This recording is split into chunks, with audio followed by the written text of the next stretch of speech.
Welcome to the July 20th regular Board of Education meeting. Please take a moment to silence your cell phone and then join me in the Pledge of Allegiance.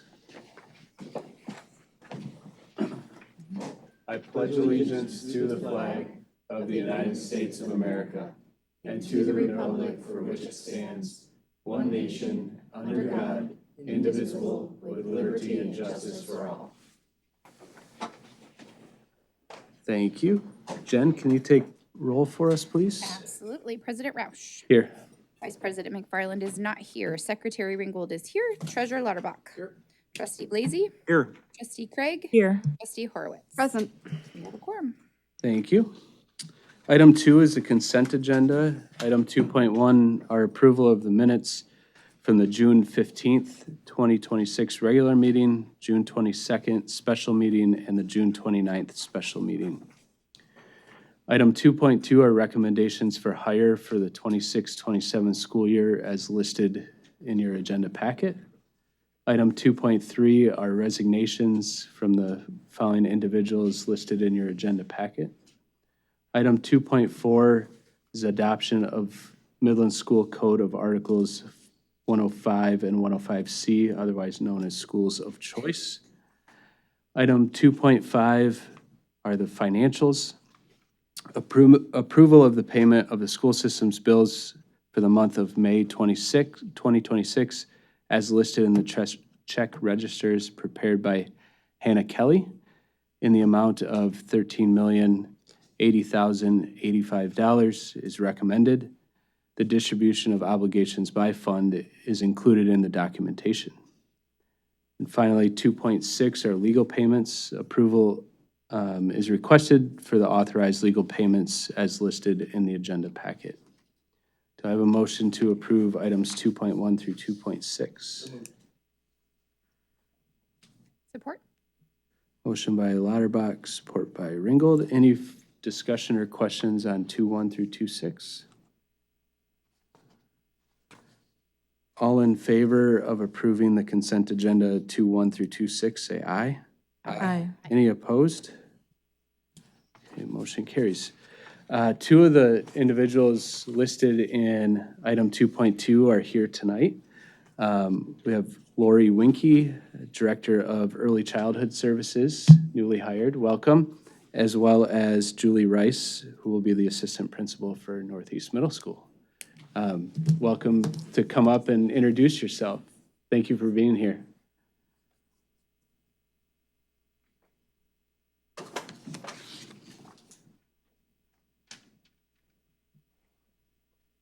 Hi, I'm Julie Rice. I just want to thank you all for the opportunity of this job. I'm coming to you from Denver. I actually moved about 4 days ago, so I have all my stuff somewhere across the country. I don't know. Living in my sister's guest room, so if anybody's selling a house, let me know. But I'm very excited for this. I've been teaching in education for 24 years now. I've been a middle school administrator the last 6 years outside of Denver, and I'm just really excited to move back home to Michigan, which I call home. I'm from the Flushing area, and so that is home to me, and my mom and my sister and nieces are all here, so I'm just excited to be home, and I've just heard tremendous things about this district and can't thank you enough for this opportunity. So thank you. Welcome. Thank you. Hi, everyone. I am Lori Winke, and I kind of just want to repeat a lot of what she said. Thanks so much for this opportunity. I'm very excited to join Midland Public Schools. I was in the Midland community 2020, 2021, which was a crazy time for us back then. And I'm just excited to get back into it. My husband currently works at Northwood University, so me taking on this job, we're looking to relocate this way in the near future. I have almost 15 years of experience in education, all in preschool, so I'm the pre-primary director, and about 8 of those years are in an admin role, so I'm just excited to get started. Today was my actual first day in the office, and learned lots, but always room to learn more, and I'm ready to get going. Well, thank you very much, and congratulations. Give them a round of applause. Congratulations. Welcome. Welcome. Congratulations.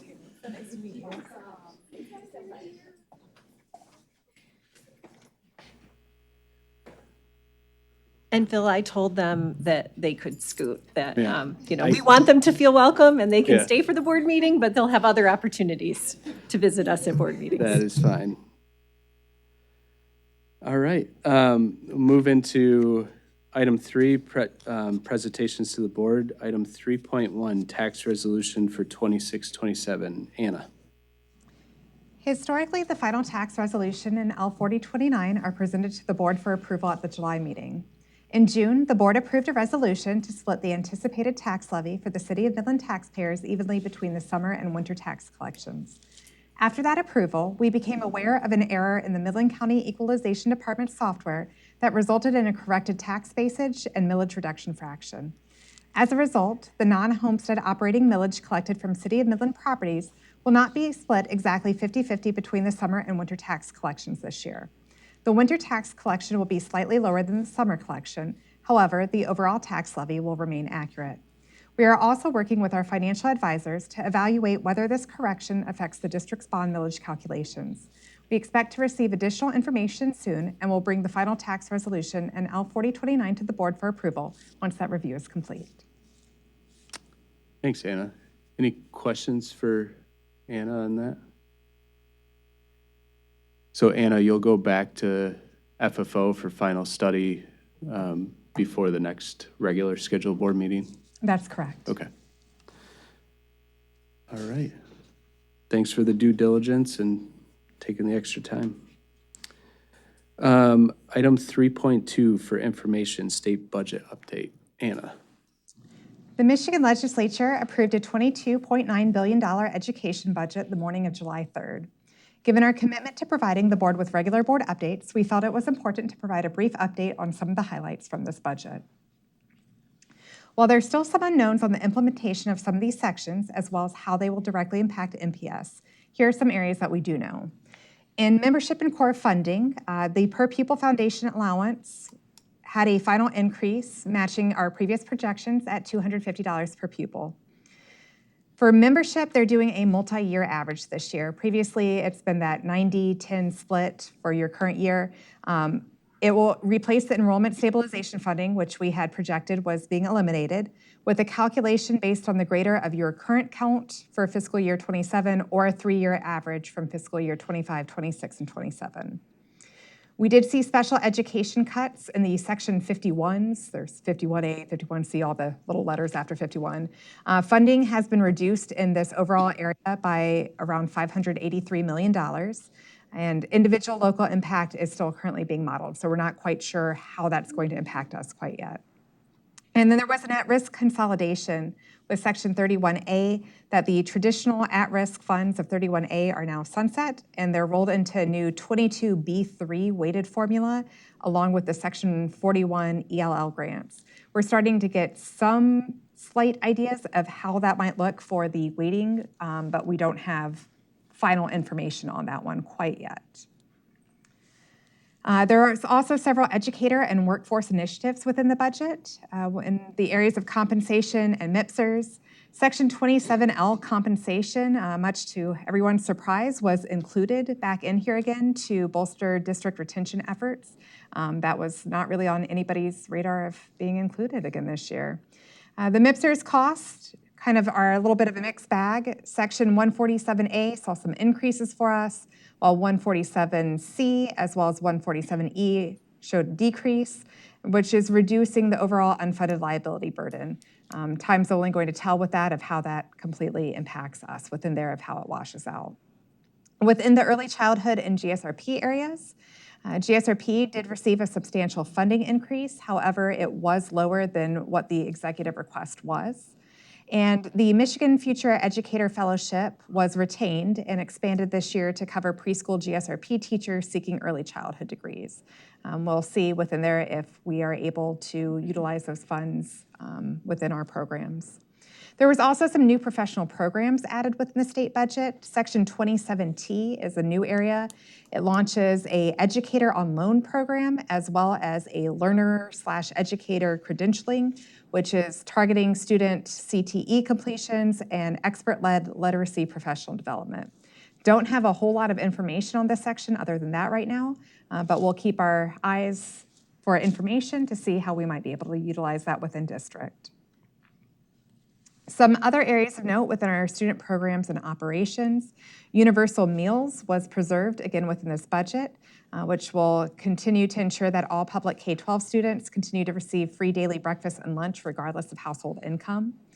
Within school safety of Section 31AA, we did see a language change this year where the legal privilege waiving that we saw last year is now strictly limited to school safety-related payments. So there looks like there should be an opportunity on the mental health side.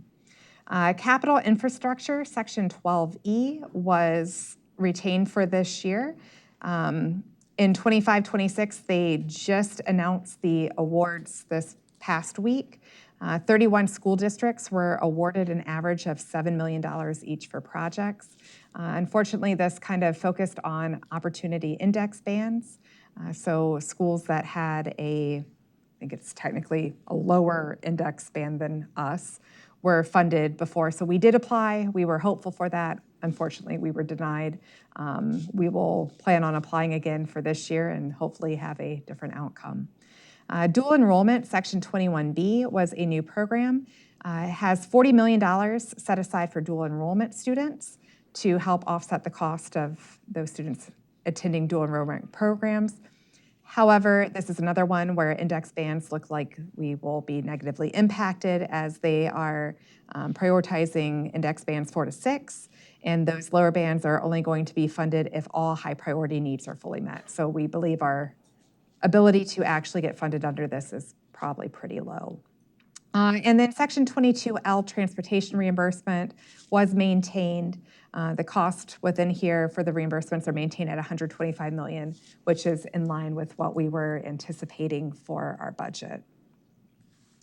So ultimately, our proactive conservative budgeting model successfully anticipated these tight state revenues, and our projections ultimately proved fairly accurate.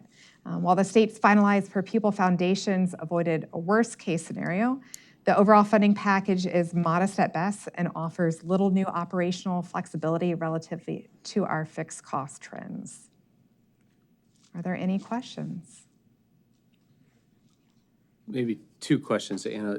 On the first slide, we talk about $250 increase on the per pupil foundation allowance. If I remember correctly from our discussions over the last few months, that's approximately 50% of our budget, correct? And then 50% are categoricals or restricted funds. From the state funding we receive, yes. So, you read the news, the headlines are always per pupil foundation allowance increase, and people take that as, hey, revenue went up for the school.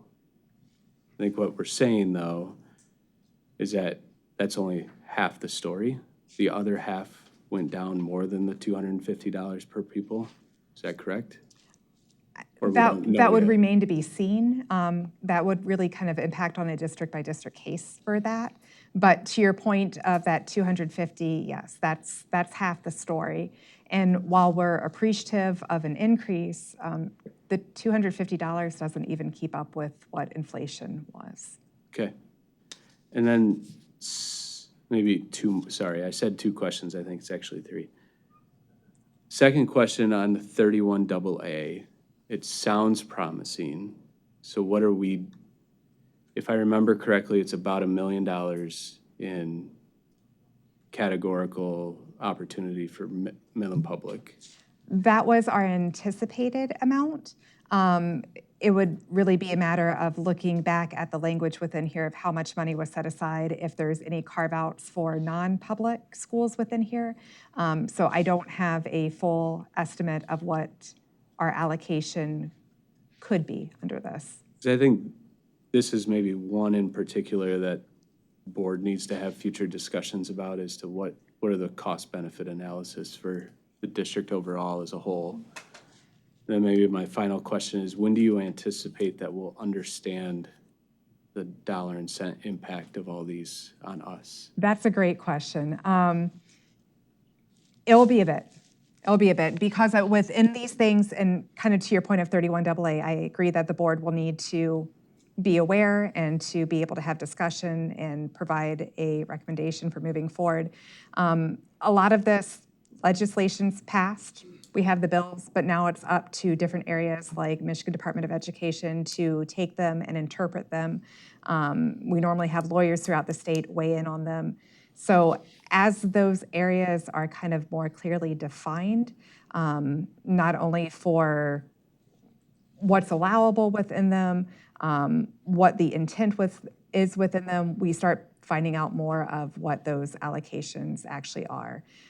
Furthermore, for ones that are kind of really spread on a per pupil basis, we normally find out for that a little bit later in the year, normally kind of December after you have your October fall count, to kind of have a better understanding of what the per pupil basis is for the state. Thank you. You're welcome. Any other questions for Anna? I'll just chime in quick and offer, first off, thanks to Anna and team. Unfortunately, I think what you're seeing is that our predictions and our assumptions were fairly accurate. So we still have a lot of work to do regarding our budget. I also want to bring to your attention the opportunity index bands. That is a new term that the state has developed, a new categorization of schools, and it's connected back to economically disadvantaged numbers for districts. I believe it was intended for a defined purpose around 31A, for example, and they're now using that in a lot of these other categorical decisions. And it's a point that I'd like to talk with our friends in Lansing about. We were quite aggressive in pursuing the infrastructure grant opportunities and feel like we have a pretty compelling case. But again, they really looked at those opportunity index bands as they made decisions. So there will be, unfortunately, some of these categoricals that we just won't have access to the same way that others will. I'll keep you posted. Ken, although not with us tonight, is digging in a little bit more to the index band, how they've configured those. And of course, we're monitoring our numbers all along the way. Thank you. Item 3.3, facility planning update and workshop. Welcome. Our team is here tonight. You can see all four of our friends are here. I say friends because we're spending a lot of time together and really trying to get a solid plan in place. Stephen's going to lead us through this dialogue tonight. I just want to say to the board, we heard you at the last meeting and took your charge quite seriously about how we went back and prioritized what you'll see tonight as this plan of work. And Stephen's going to frame for you the information as well as the key questions that we need the board to reach consensus around tonight. And so as this discussion unfolds, please chime in at any point with questions. And then, Phil and I will carry the conversation after this presentation, really working us to consensus on those items. Looking forward to your discussion. All right. Thanks, everybody. Just Stephen Gunther with GMB, and I will let each of my colleagues here just introduce themselves real quick. Nandita Mishra with GMB. Chris Molter with Three Rivers Corporation. And Kevin Bushy with Clark Construction Company. All right. So as we work through this presentation and content today, I want to focus on these 5 questions that we want you guys to consider throughout. One is consensus on the possible ballot proposal. The steering team made the recommendation of 1.5 to 1.75 mil sinking fund. So what is that millage rate going to be? If it is going to be a sinking fund, for what duration? And consensus on the proposed 1 to 4 year plan that we're going to present here tonight. Item 5 is part of that planning that gets us into August, and it's the ballot language that we should consider for you guys to take a look at, I believe, at the August 5th meeting. So kind of taking a step back, just as a reminder of where we were at the last time that we met together. The steering team made a recommendation, and we'll see their formal recommendation again, but of a sinking fund in the November 2026 election cycle between 1.5 to 1.75 mils.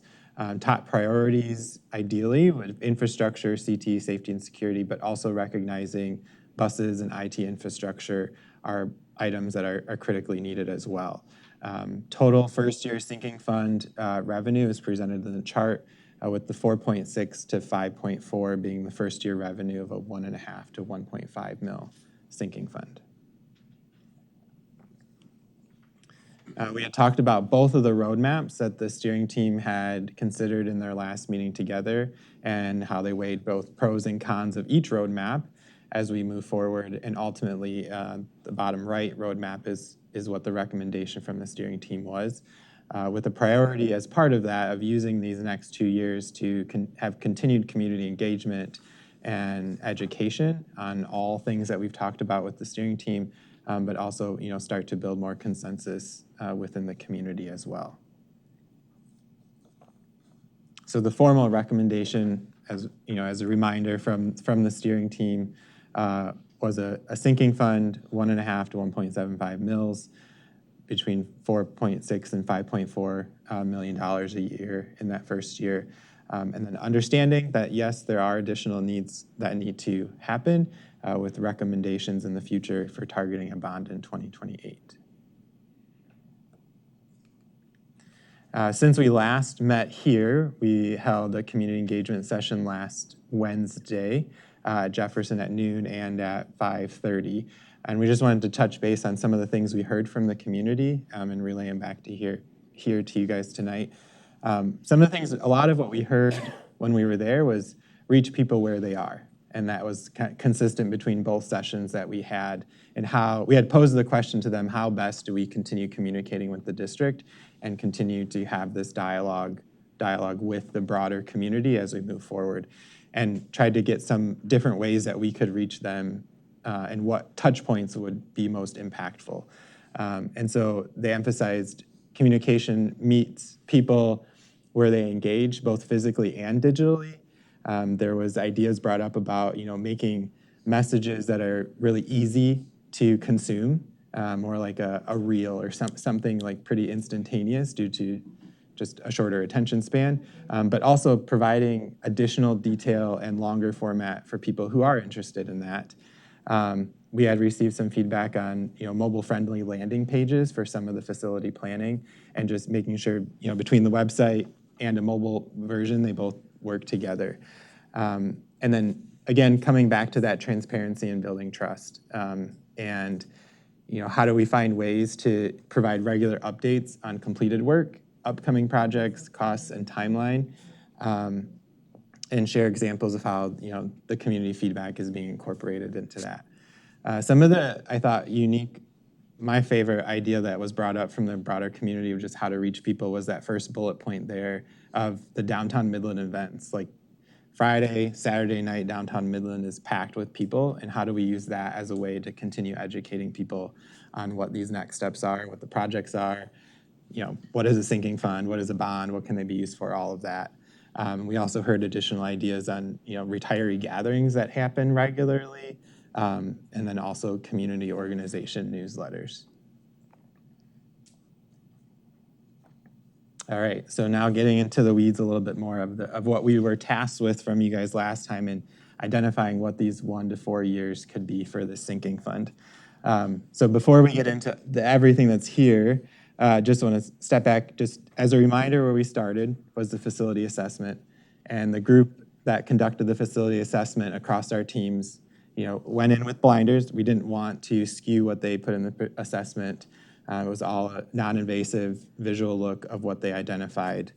And so once we had that full assessment, our team met quite a few days with Anna and Mike from the district's team to identify what are merging the assessment and the critical needs as the district sees them together, to make sure that we were really bringing a plan that would hit those first priority items. And so that's what's identified in the blue. They're alphabetized, no particular order to call anything out, but those are the items that were identified collectively in that group, to make sure that we were addressing the needs of the facility assessment, but also addressing the needs of district pain points, and where Mike and Anna and their team see those things that need to happen right away. And I think that blue box that's there and everything that is identified in the fuller list there, though, is still staying true to what we heard from the steering team, staying true with what we heard from the survey and the polling that were conducted. And so all of that kind of coming together and really focusing on, items that do address safety, security, and items that do address infrastructure, particularly in these first 4 years.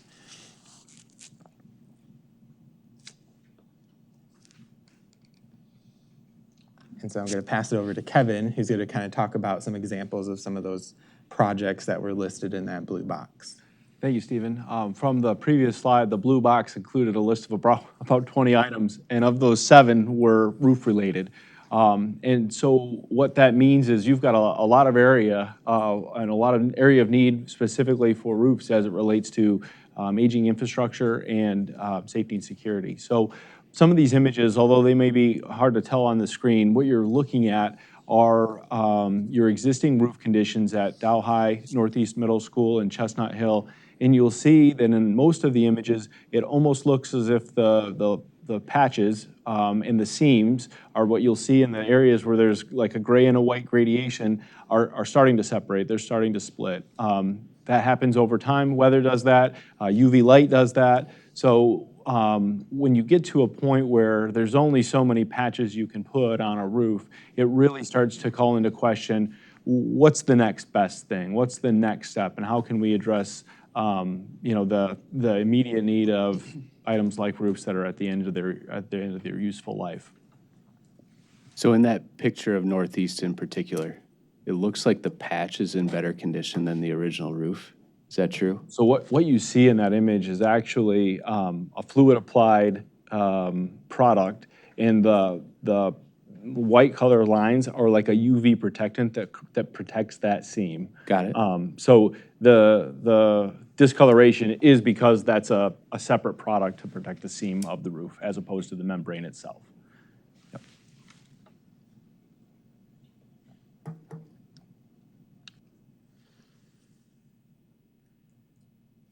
Get covered. Sorry, and from a site drainage perspective, I think the pictures, they speak 1,000 words. Water up against any foundation or any structure is not conducive to the long-term longevity of that system. So right here you can see the site drainage for both Plymouth and Chestnut Hill need to be addressed. Water infiltration into brick and concrete mortar joints. Brick's porous, and so over time moisture gets into that and it freezes and thaws and spalls, and when it spalls, that's when you actually start to see the face of the brick pop off of the surface. So not to mention inside of the building with carpeting and the things water intrusion would do, just like in your home, right? Carpet, casework, trim, drywall, all of the things that get wet and require more than just a paper towel to clean up is what you're seeing here. As time goes on, these rain events continue to be challenges for both sites. And I think that that's the infrastructure lens of it, but also the student safety. And it's really hard to go out and playground that's a lake at the same time.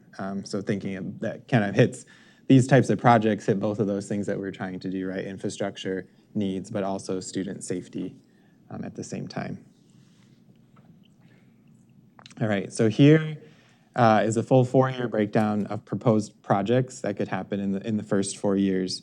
There's a lot that we can talk through in this slide, but I just want to address some initial housekeeping items to make sure that we're all kind of clear. The priority of projects and where they fall in those first years are, they're based on an assessment now while working collectively with all of our teams. But life does happen, things happen. And so this reflects that current snapshot of the projected projects in the first 4 years. As your partners in this, we would make the recommendation to the board that you seek continued input to develop this year over year. So we're looking to look at years 1 through 4. So at the end of year 1, look at what is year 2 through 5. Now when we get to year 3, what are years, keep progressing that down and have that continued dialogue and discussion year over year.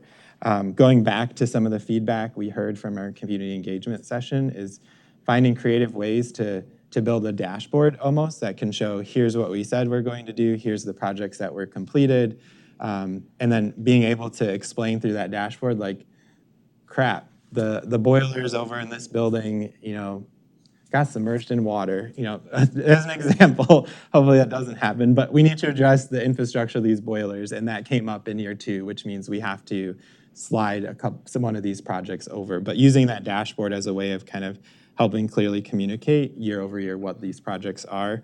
And then part of that yearly evaluation, with the dashboard there is just being open about the projects and having some of the community dialogue about what those projects are going to be and how that's going to impact the next couple of years that are there. So when we look at the first year, we don't have to go through every single box, but a lot of these are addressing, the first year is security focused a lot. There's a camera budget, IT infrastructure, which can help support the servers that are needed for any increased cameras. Roof repair at Northeast, and Kevin can touch a little bit more on that in a second. And then we've taken Dow High's roof repair and kind of spread it across 3 years to really maximize the spend of that sinking fund dollars year over year. So we kind of work our way through years 1, 2, 3, 4, heavy focus on roof repair, those site drainage items that we talked about. What's consistent across all of them is IT infrastructure and 2 buses. And so that's an ongoing need that will always be there, and using sinking fund dollars to do that. Some things to note, some of the items that are here, may fall into year 2 just because it requires design to get there. So with the vote in November, it's going to take a year to get through all the permits, all of the design, and that's why that item may appear in year 2 or year 3 from there. So at the bottom there, it's kind of a representation of how much is being spent in each year and how much is a percentage of that full collection you're using in that year. So I think in the $1.5 million that we've talked about, it's 4.6 in that first year. Based on PFM's estimate, there's a little bit increase each year depending on the taxable value over time, but average of those first 4 years actually represents a 100% spend of the sinking fund with these projects that are identified. The total percentage varies a little bit year over year, but that just aligns with the scale of the projects that are being completed. We've had a lot of conversation on Northeast and how that fits into a long-term roadmap here, and understanding that we have to do something to address immediate needs. And I want Kevin to touch on that year 1 Northeast roof repair item. So Tuesday morning this week, our team met with Mike from facilities and the roofing vendor who currently has provided that roof that is on Northeast, and walked the roof to understand what is the best way to spend the dollar, so to speak, as it relates to addressing the roof needs at Northeast. And understanding that a full roof tear off and a new roof going on is quite the capital expense. So are there things that we can do to look at an existing roof system as it relates to maybe it's a second membrane, and not have to do a full tear off? And one of the items that was in the previous slide was a graphic of a roof system and how they're built. And initially, when a roof is installed, there's a metal deck, there's foam insulation, and then there's a membrane applied. Oftentimes, as roof replacements come into question, they are quite a heavy expense. And so facilities and operations will go through the exercise of, well, what can we do to not have to do a full tear-off? What can we do to add to it? And so it's not uncommon to have a second layer or a second membrane applied to a roof to prevent that from having to be a full tear-off and a new roof being installed. That's great because it gets you that new roof in air quotes, and saves some coin. But when it really comes down to it, is you're just prolonging the cost of that initial capital investment. And so the good news for Northeast Roof from our evaluation Tuesday is that's a single membrane. By code, you can only have 2 membranes. You can't add 3 or 4. You've got to stay with just 2 before it becomes a full tear-off. So we're working with the vendor to understand what those options are to be the best possible use of the dollar, understanding that we may not need a 30-year solution on the roof at Northeast. What can we do currently to get us through the next 5 to 10 years? Thank you. All keeping in mind to keeping students safe and dry. in any of these projects, particularly when it comes to roofs. So from a scheduling standpoint, we're at where the red star is. We're at our July 20th board meeting. To approve the ballot language is August 5th, and then the resolution going to the county on August 11th. As we start to plan for the next August board meetings, that's where some of this sinking fund legal lingo comes in. So this is really small to read, and you don't need to read it all, but it's, there is a statute saying this is what a sinking fund is. This is what you can spend it on, and these are the things that need to be included in any ballot language that's presented to the voters. So some of the blank boxes on the side are some of the things that we've talked about coming to consensus on, of how much is a sinking fund millage going to be, how long, and then what duration is it going to be used for. When we get back to our list of consensus items and we get back to number 5, this is pulling out some of that verbiage that's in there about the specific uses of the sinking fund. And part of what needs to come to consensus on tonight is how much of this is included to go on the ballot. Because there's items that you can not include as part of that, and that would be part of what's building the ballot language.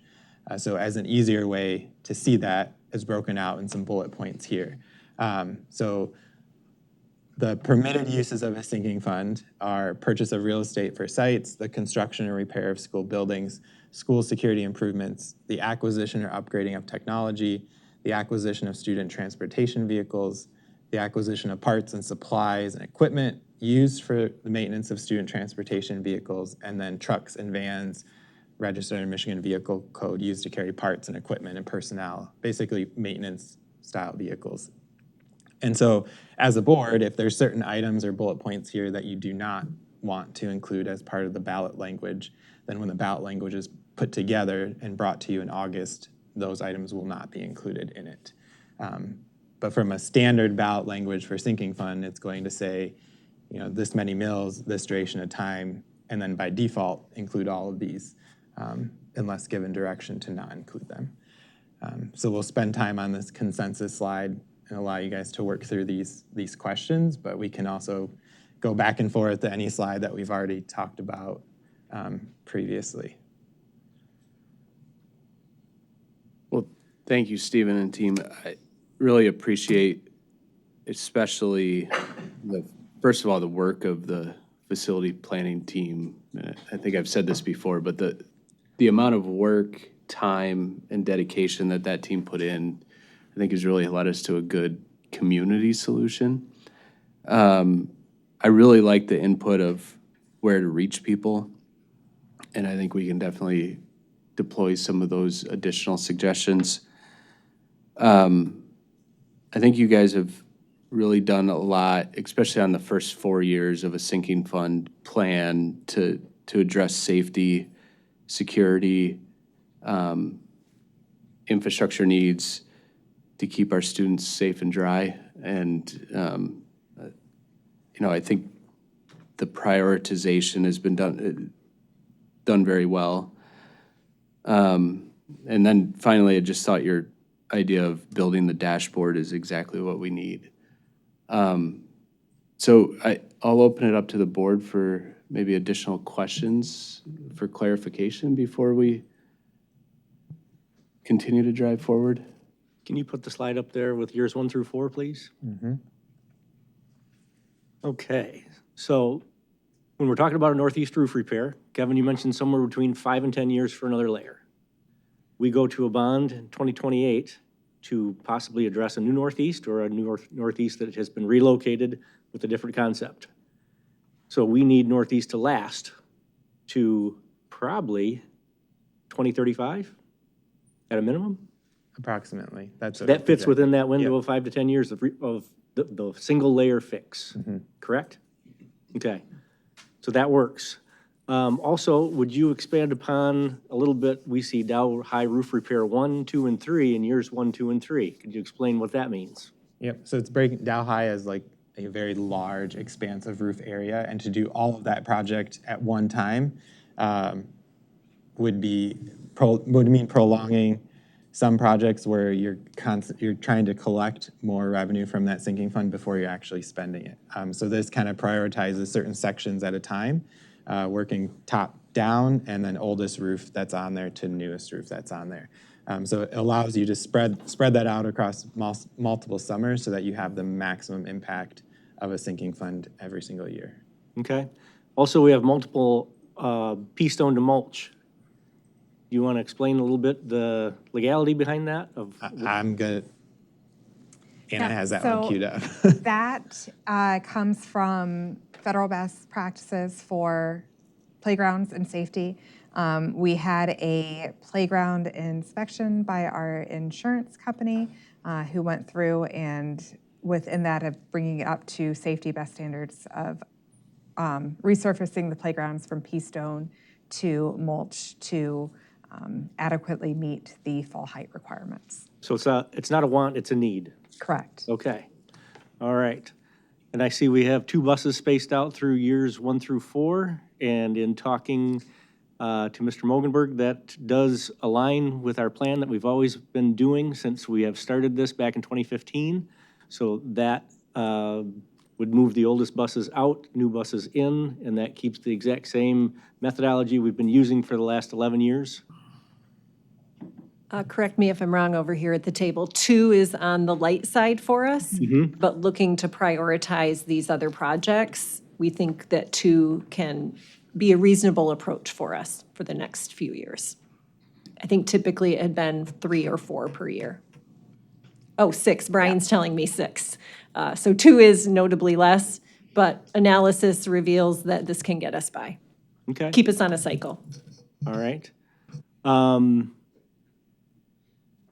Our other roofs that we are looking at, Chestnut Hill and Adams and Central Park, are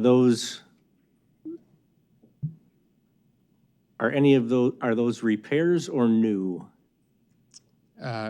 Everything is a repair. Repair? In addition, based on the existing roofing report that was completed, to Kevin's point, everything was shown as a single membrane. So this allows an additional membrane to go on, so you'd have the warranty life of that membrane. So any future planning, once that warranty's over or infrastructure needs present itself at that point, then you're at a full roof replacement, which is not only tearing both layers off, it's making sure that that roof system is updated to the current code that's in effect at that time, which could impact drainage. So this is the roof repair and structure items too. So this is the repair for all of those given, where they're at now. Long-term planning, will be considering roof replacement at that point. So those are all single layer and we're going to go double layer? Yes. Perfect. That's all my questions. While we're talking about roofs, of our 17 buildings, are any of them at a full-on replacement currently? I don't believe any of them are. So we're all replacement. at single layer, okay. Thank you. And can you provide some information on Central Park? Because I hear Central Park and I think, oh, that was only built a few years ago. So there are the 2 original remaining roofs of Central Park that are of the same age as the auditorium. And I believe it's over the gym and the cafeteria. So if anyone wants to look at an aerial image, they're the 2 black roofs on all the white roof. That's the one the new build went on. So it's addressing those 2. They are the oldest roofs on that facility, just because those areas of the building were saved to make the new elementary school. So in your discussion of the northeast roof, it sounds like we don't have a great idea of how much that's actually going to cost us at this point in time. Is that a fair statement? Working through the solutions with the current vendor, we're analyzing what that looks like. For this right here, the dollar value we're carrying is approximately $800,000. So if we put $800,000 into, and Northeast is probably the wrong school to do this on, but into Northeast, and then in 15 years we have to rip it off in order to put a brand new roof on, how much does that brand new roof cost?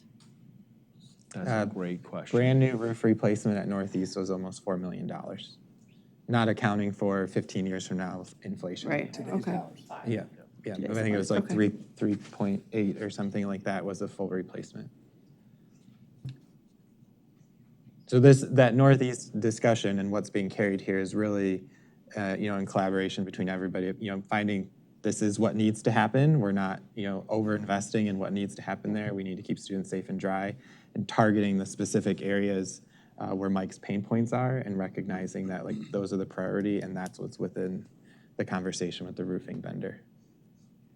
And then camera budget, I assume that's related to safety and security at all the Yes, schools? safety and security, yes. Okay, and you're probably not the right person to talk about IT infrastructure, but what type of IT infrastructure are we, I guess, I'm not ITE, I'm not techie, so how much money are we talking about each year, and what are we looking to do? So from a financial standpoint, it's carrying $100,000 each year to address improvements in IT infrastructure. You can spend it on, upgrades to servers and stuff like that, particularly that are needed when those camera budget is used. But if there's additional anything Dave wants to touch on, but I think it really allows for that, as we look at the overall budget, it relieves a little bit of pressure on the general fund from IT infrastructure that are necessary needs every single year. Okay, last question, I promise. No, No, I take all that back. There's questions are good. two questions. Get them all out tonight, for sure. Dow High roof repair. What I heard you say, basically, we can't afford to do the whole roof in year one. Is there any long-term downside to doing it in pieces? Your warranty will be in 3 pieces, but as with careful construction timing and planning, when you start top roof down, then you're not going over on top of the roof that you already did to put the next roof on. So really the warranty side of it, and where that's going to fall in 3 consecutive years. Okay. And then last but not least, can you explain what tuck pointing is? Yes.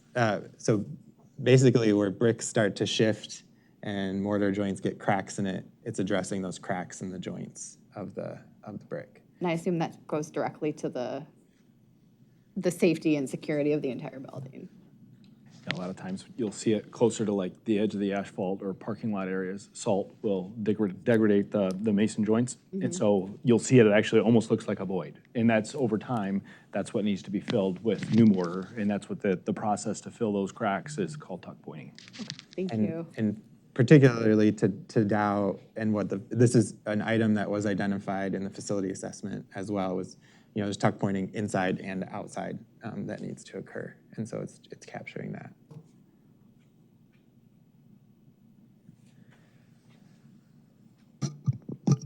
So this is our best guess, right, from now of prioritizing financials, that sort of thing, to the point of, what actually happens might be different. Can you talk through a bit more about those factors that might shift what we're looking at now? Obviously, things might the cost estimates might be different for a variety of reasons. There could be some sort of emergency and something that's not on here that we have to address. Are there other kind of buckets that we can think of or anticipate that might shift what we're seeing here in real time? Yeah, I would say you hit on the 2 that I was going to mention was, yes, the estimating any cost factors that come into it, but also, the life happens side of it. And, we can't predict if lightning's going to strike a building or something's going to happen. And so the sinking fund allows for a little bit of flexibility in addressing that. But if anyone else has any other considerations that you've seen. I think the example Stephen gave earlier of the boiler, right? The boiler doesn't make the list in year 1, but say it's February and a boiler in a building goes out. Well, if you didn't have a sinking fund, that inevitably is going to put a strain on a budget at some point, a bucket. The sinking fund gives you the opportunity to not have that impact those other buckets. And so while that boiler replacement or repair, whatever that expense looks like, will then displace something that might be planned for year 2 or year 1, right? It's a bit of a give and a take. So if you didn't have a sinking fund, those things get addressed, but they put strain on other budgets. And so that's the moving parts as I see them, because if we all had a crystal ball, then we could say specifically, hey, this is what you've got to do, this is when you're going to do it, and this is to the dollar what it's going to cost. But there is a bit of uncertainty, whether it be seasonal, whether it be a lightning strike, you name it. It's tough to predict that stuff. But to our best ability, this is what we've planned for. I appreciate this topic coming up. At the steering team, there was some interesting discussion about this very point. Putting forth the best plan, the importance of being very open and transparent, but also being responsive to needs. And the conversation at the steering team sort of evolved to, okay, we're going to put this forward, we're going to have the dashboard, and if life happens, using Stephen's phrase, that this would come to a full board for discussion. So the community could see you all acknowledging that life happened, we have this need, and consciously making a decision whether to use sinking fund dollars for that or not. I feel really good about that. I feel good about what I think you all are asking and what the recommendation is to be very open about the plan, our ability to be responsive, and then to report that out as necessary. I think just in the last 5 years as a board, we've replaced boilers at Dow High because they failed and we couldn't have students in the building. We had a press box burned down because it got struck by lightning. We had a sewer issue at Midland High where we dug up the entire front yard and I don't know what happened, but the pipe in cracked Carpenter, or whatever. yeah. So I think these aren't hypotheticals for us. And, when you have buildings that are 70 years old on average, these things, they're not an if, they're more of a when, right?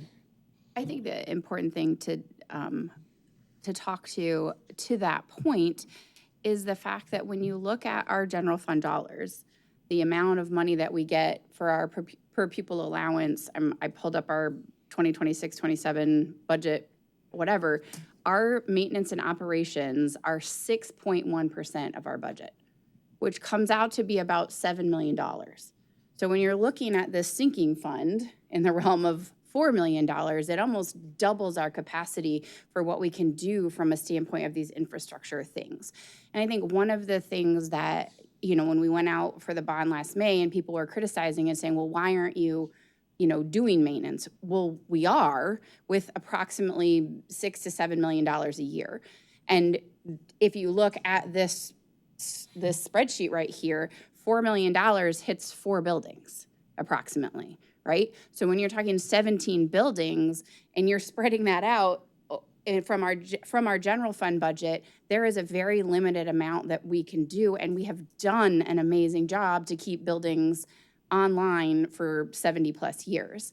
So I think the thing to really, and we've hit all of those, big things. We've managed to roll them in, and for the first time in decades, we're seeing a budget shortfall, right? So again, I think both of those things point to how imperatively important, one, it is to know that we've been doing the very best that we can with the money that we have, and how strategic and important this sinking fund is being dealt with and proposed to be dealt with, and looking at all of the possible things that we could spend money on and be prioritizing.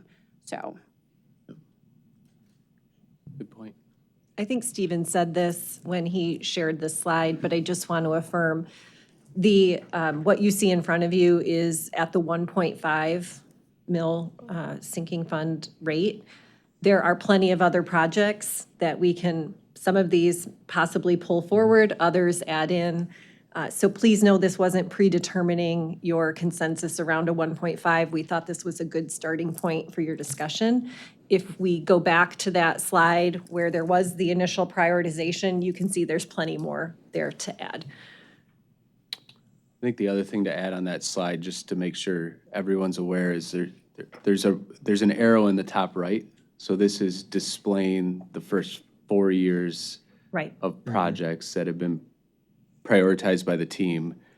And one of the items up for consideration tonight for our board is how long do we want the sinking fund to be? Yes. And I'll remind us all that, when we did the facility assessment, there was 500 million 10 years. in the next 10 years of repair work and replacement work that we need to do as a district, and this would address approximately the most important 10% of that 500 million, if we went all the way out to 10 years.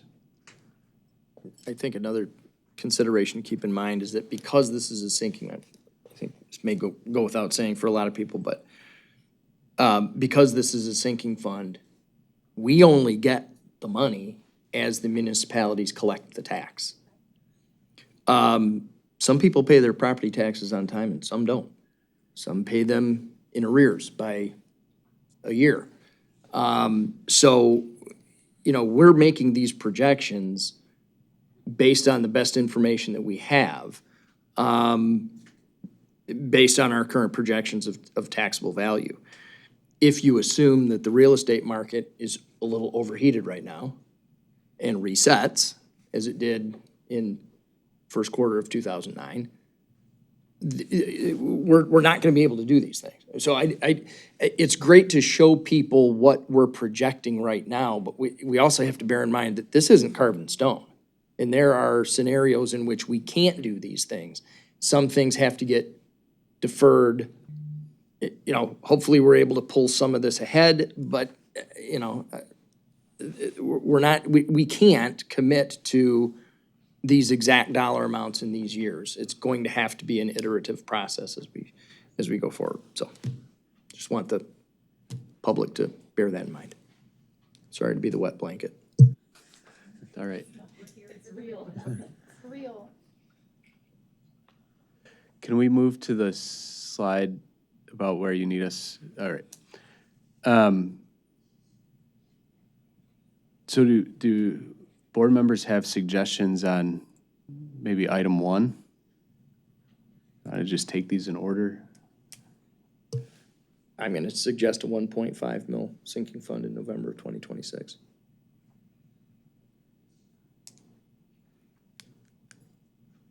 Any other thoughts, considerations?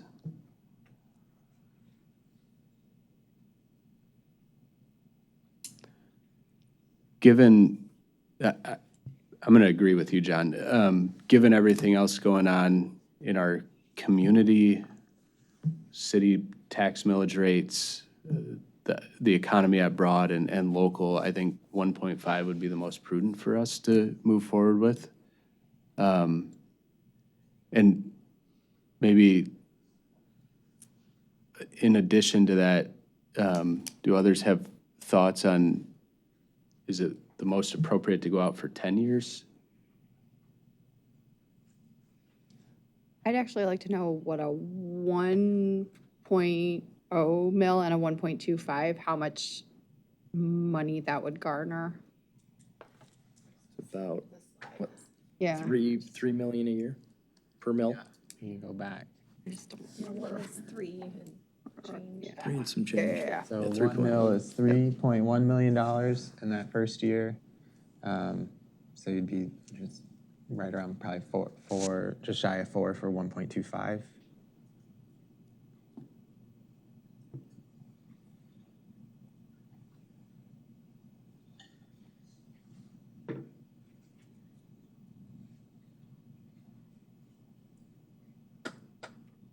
Based on what Phil just said about the $500 million worth of needs, and this, like, in 10 years, and this being the 10%, I think that standard sinking fund is 10 years. Is that correct? That was what's normally on a ballot? Most common is 10 years. 10 years. You can choose 5, 10. It's up to your discretion. Yeah, the other consideration I had about staying in the range of 1.5 to 1.75 was just, we've asked 31 individuals to work for 20 some hours through all of the data, all of the iterations, options, bonds, sinking fund.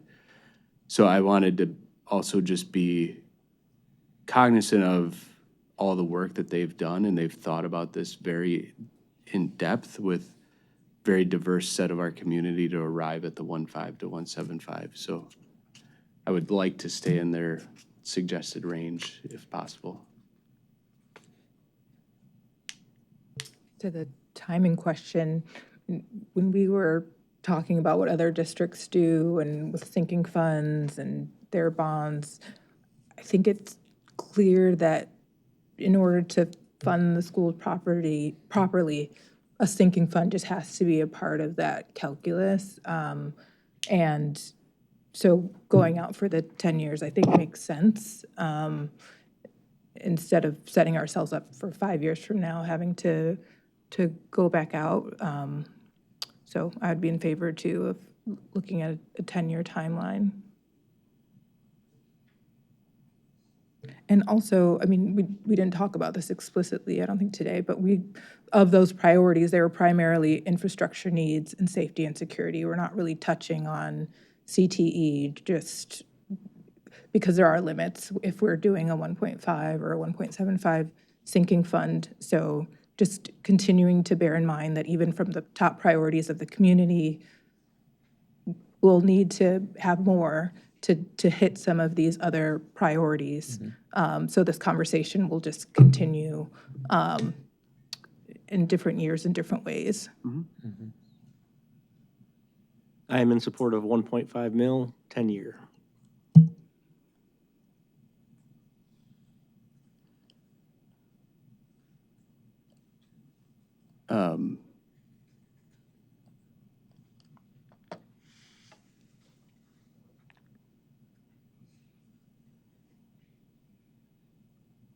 So we hit on number 2 and 3. On number 4, this would not be part of any ballot language, correct? But it will be part of an ongoing community conversation, and want to stress to the public, if we've got it wrong, let us know, right? And what better ideas do you have, and how we can address those. And thanks to the team sitting in front of us for continuing to look at innovative ways. I think, we've pushed you really hard on Northeast, and I think we've arrived at a workable solution that'll prolong the life of that facility for at least the time being. Phil, I sort of pushed for number 4 to be on here as a general consensus point to assure that you all agree that this is the right approach, that we're coming back to just those essential needs. It's important then, as we talk with our community about what they're voting on, because that ballot language will be so general, that we can have some of these more specific examples to illustrate the need, show the pictures, and again, sort of tell that, that story of how we want to be partners in this and be held accountable to what we said we were going to do. So, well, I don't think we have to have absolute consensus on number 4. Just your general sense that we're headed in the right direction with how we've prioritized those, I think, is really helpful. I'll give you my personal input. On number 4, I'm in support of how you guys have laid it out, and in general, the balance of that 4.5 million and where it's being spent. I would just continue, I said this last time, but when it comes to IT stuff, it sounds like what we've talked about is just replace what we have. If we're gonna buy anything new, we have to relate it to student outcomes, right? And it's not a nice to have, it's a need. So that's my only input, but knowing IT infrastructure, 100,000 doesn't go very far. Right. So I think that's gonna. Dave's like, would you like some cords? I think that's gonna self-police itself, but yes, let's just continue to be laser focused on needs.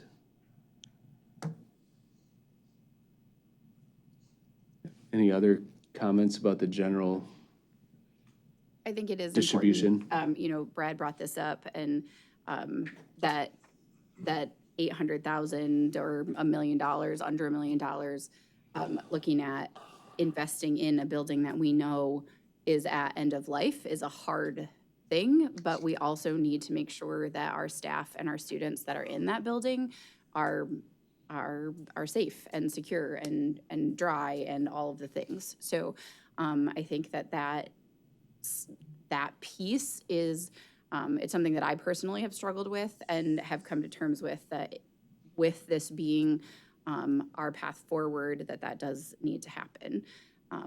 Again, the 4-year plan, looking at those things, focusing on infrastructure, like Mekhi said, we can't hit CTE in that amount. It's just not with all of the other things that need to get done. And knowing that the steering team said in 2 years you need a bigger bond, right? Like this is enough to get you going. And looking at those 4 years with a dashboard or, tremendous amount of communication, both in here are the things that we're proposing, here are the things that we've completed, this is how much we've collected, this is what we spent it on, these are the things that changed, the disclaimers, all of, tax property values change, all of that, like making sure that that is all very visible in that, in the ask from our community to be transparent. So. And just on that point of end of life, and when we were talking about Northeast, I mean, it was said earlier today, end of life for Northeast means at least another 10 years, right? Like there's still life that will have to be lived in that building, even, if a bond passed today, right? So, and some of these things like a new roof, they just come up, it's not like you just have to do it periodically. And so there is an aspect of this that I don't want to put all that into it, but it's just part of maintaining a building that you're going to use for another 10 years. So I get what you're saying, but also this is what we need to do. So in terms of the consensus on the proposed plan, I'm comfortable too with that as a starting point, and just reiterating what we said earlier, that there are so many factors. I really appreciate, John, the additional factor of we don't know how much we're actually going to collect. And so figuring out how to do that communication of this is where we're thinking now, and this is going to be changing along the way as we get sort of in the same way that the budget does, right? This is what we're looking at with the budget, but we don't know what it's going to be. But I do think it's the right place to start. Are we good to move through the bullet points on 5? So am I understanding this correctly, that if we can cross off certain bullet points that are on here to shape the budget language to be precise? We can. Got it. And what I would just ask you to keep in mind as you have this part of the discussion is what you saw in front of you were years 1 through 4. It sounds like we're leaning more toward a 10-year. Keeping options open for years 5 through 10, again, knowing that we'll engage in a similar public planning process and discussion. So I'll just, go ahead. For clarity, if we chose to cross off the second to last bullet point, those things are all paid for through general fund dollars right now. So we can continue to do that. It just means we can't spend sinking fund dollars, correct? That is correct, how you frame that. I would just invite you all to think about sort of the unknowns of school budgets, of school funding, and how we can, again, in transparency, in open dialogue, have conversations about how best to use these funds and not box us out of any opportunity that might eventually down the road provide some relief to the general fund as well.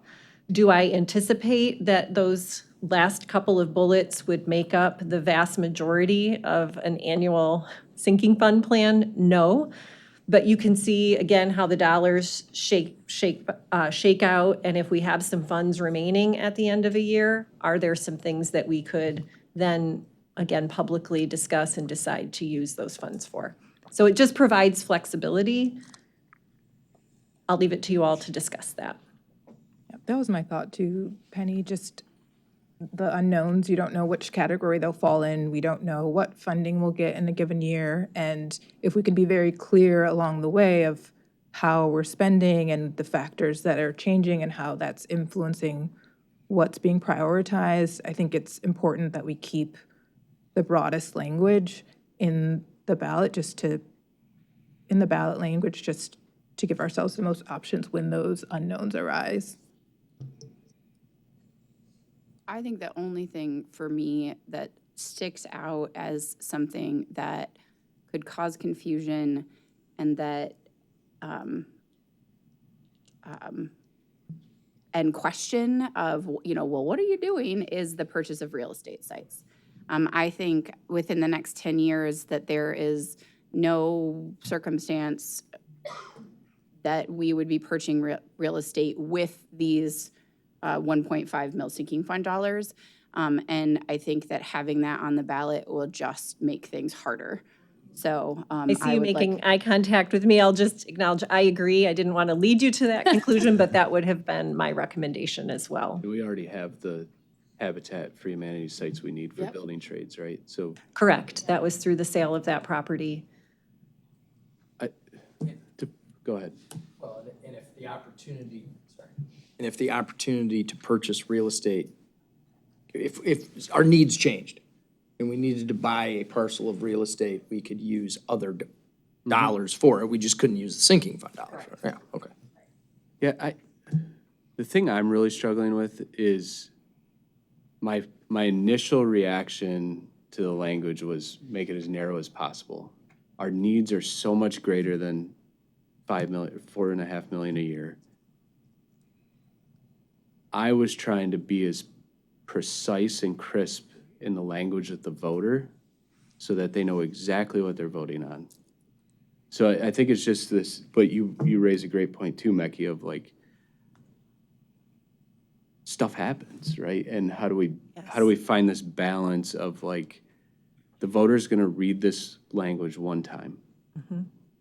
The people in here have the appreciation of all this context and discussion, but it's such a small percentage of the electorate. So it's, how do we strike this balance? And I don't know if we necessarily need to decide tonight, because this is gonna come back for a proposal, but. We do need to decide tonight. Okay. My action tomorrow is to connect with our attorney at Troon. They specialize in writing the ballot language. And what will come back to you is the final ballot language for action at the August meeting. We could make adjustments in real time if we need to. I think it's in our best interest, though, to reach some consensus about this tonight. Phil, I'll just also offer, well, to all of you, I initially agreed with your logic on that.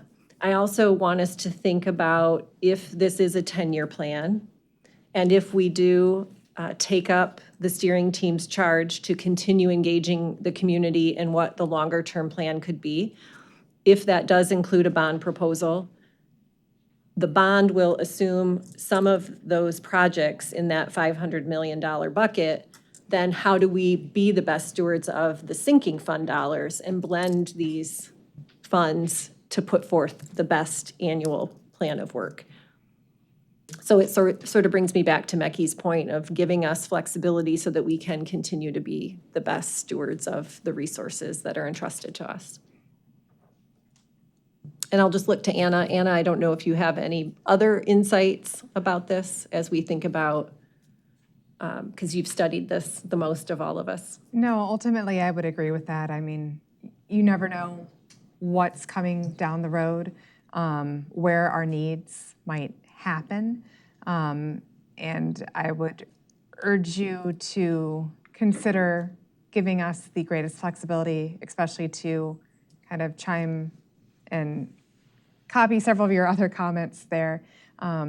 We've kind of made the public commitment to come before the board with these decisions for the board to discuss in public. So anything that might fall into some of those later categories would be decisions that were coming here to begin with. I mean, when I think about our vehicle fleet, besides, student transportation vehicles of buses, I think we recently just replaced something that was like a 1990 truck or something like that. So, so if we're thinking within, the next 10 years, and again, the maintenance that our department is just incredible at being able to be frugal and prudent about our fleet, but leaving that language in, I think, is helpful for the next, if we're thinking about this as a 10-year adventure. To add some context for you, we currently have 18 vehicles within our maintenance and grounds department. They range in age from 1994 to 2024. The estimated useful life within this category is 15 to 20 years. And that 15 to 20 years comes with multiple replacements and repairs within that time period. Even with that being said, 10 of our 18 vehicles are 20 years or older. And of those 10, we have 7 that are right at end of life, as considered by our mechanic, due to either rust and corrosion issues or the difficulty in getting parts for those repairs to maintain them.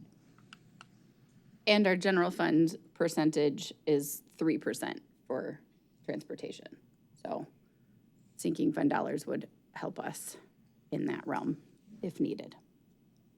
I think to your point, Phil, we'd love to be able to ask the community for a list. This is our wish list. This is what we're asking for. This is the specifics.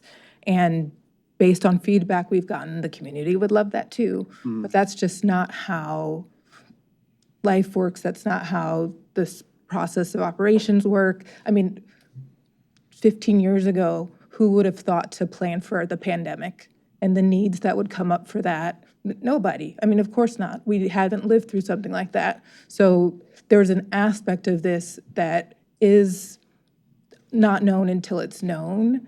And I think what we are asking the community for is not, can you approve this list, but can we agree that we, in order to meet our infrastructure needs, we need a supplement to what we're getting in the general fund and these other, budget inputs. And that's what this sinking fund will be. And then addressing the specifics, as we've already said over and over, in real time through a dashboard or whatever that looks like. So maybe we'll take these one at a time. Sounds like there's consensus to cross the first one off the list, correct? Mm-hmm. Yes. On the second one, I'm struggling a little bit with the word construction, I think you need to leave that word in there. even though, okay. That's legal of sinking fund laws. We need to leave that word in there. Okay. I think we're all in agreement on 2 and 3 then. Number 4, acquisition of upgrading the technology or upgrading of technology. I think Yes. we're all in agreement there. We had the discussion around the appropriateness of the approximate 100,000 is currently balanced. Acquisition of student transportation vehicles. Yes. Acquisition of parts, supplies, and equipment used for the maintenance of student transportation vehicles. Yes. And then finally, acquisition of trucks and vans registered under Michigan Vehicle Code and used to carry parts, equipment, and personnel, or in the maintenance of school buildings, or the acquisition of parts, supplies, and equipment used to maintain those trucks and vans. Yes.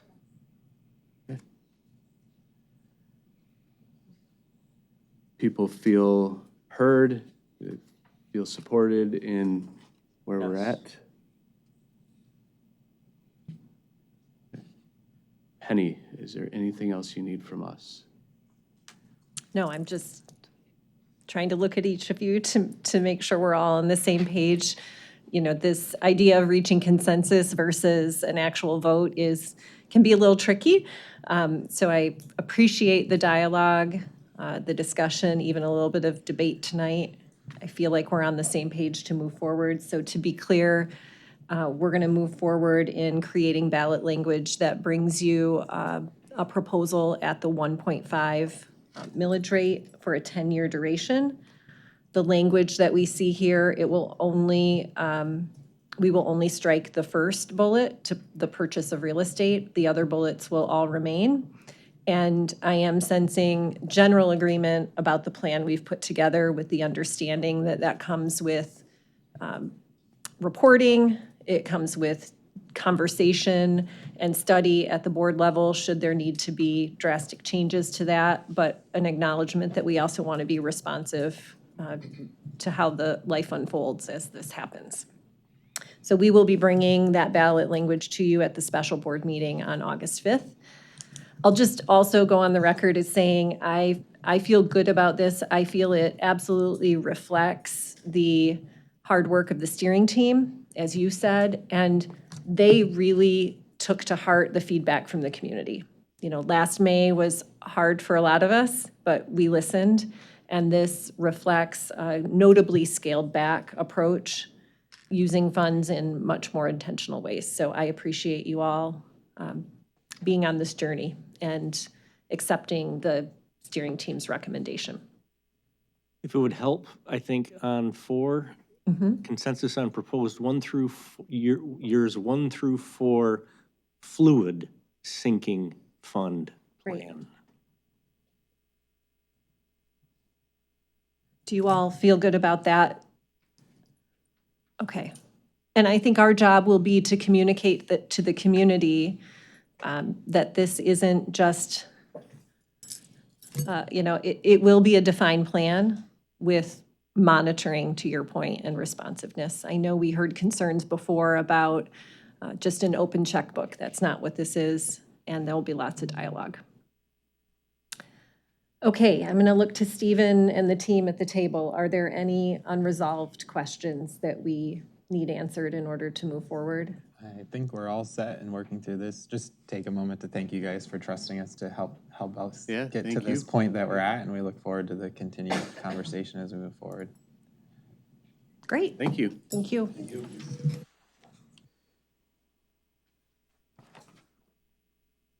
All right.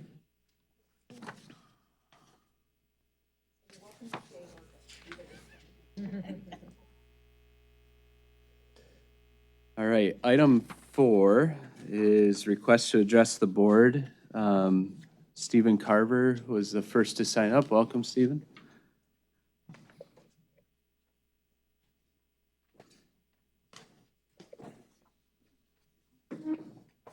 Hi, I'm Stephen Carver. I think most of you remember that we're here last couple of times. I don't have any good poems to read to you tonight. Actually, I do, but I'm not. This is too serious what we're talking about. You all know we live in extremely challenging, everything you've just been talking about, challenging, stressful times, strange times. We're heading into probably the most consequential election season coming up here. Actually, in a couple weeks, the primary. I work in political campaigns. It's one of my other passions that I do, including knocking on doors and engaging with community folks, religious leaders, variety. And I can tell you that economically right now, people are under a lot of stress. First of all, I do agree. I'm listening to the 1.5 and the 10-year plan. Sounds reasonable. You've got the selling part of it in building trust. There's parallels in selling in a political campaign, obviously. Some people don't, and these are folks that are generally agreed with, the party that you're trying to sell. But still a lot of closed doors, and I don't have time, no soliciting, I don't want to hear about it. And I'm not suggesting that's how you're going to sell this. But you have a good local paper. I've seen some good, I would stress utilizing all the accomplishments. You got a lot of good things going in this district at all levels. Very important to continue to bring that up. Public education is under assault in many areas in the country. People don't trust. You talk about trusting. They just don't trust government. They don't trust a lot of things, which is too bad. So, we kind of got work to kind of right the ship at this point. My concern with the young students about to arrive in another month, obviously they need, and the younger they are, the more innocent they are, they need to be sheltered. Their parents are undergoing a lot of stress, economic stress. They're taking health care away and various other entitlement type things. Some of the people in our community, definitely that's their lifeline. And the schools are the one constant when they come to school in the morning and they see their teacher and they're smiling, and teachers have to rise above, and it's extremely difficult. Many of you have been teachers, particularly with young students. For the first time, they look to their teachers in many cases as their support vessel coming from home, and and how they're received in the morning when they arrive and so forth. The other things happened recently. We're all just dealing with extreme heat. The smoke that we're all dealing with, and you've read the stories, and more than stories, the science behind it. The particles that get into young developing lungs, in addition to everything else, Penny, that we have to deal with, like snow days and that stuff, pulling the plug and say, you got to come in for recess. I know the smoke is pretty much a given. It's not. It's going to kind of fluctuate back and forth. I'm done. I appreciated Penny hearing me out about 3 weeks ago. I think Phil suggested that community members email. That's extremely important in building trust. I will spread that word. I always talk up public education. Oh, thank you. Good job. Right on. Thank you. Joe Bonadies, welcome, Joe.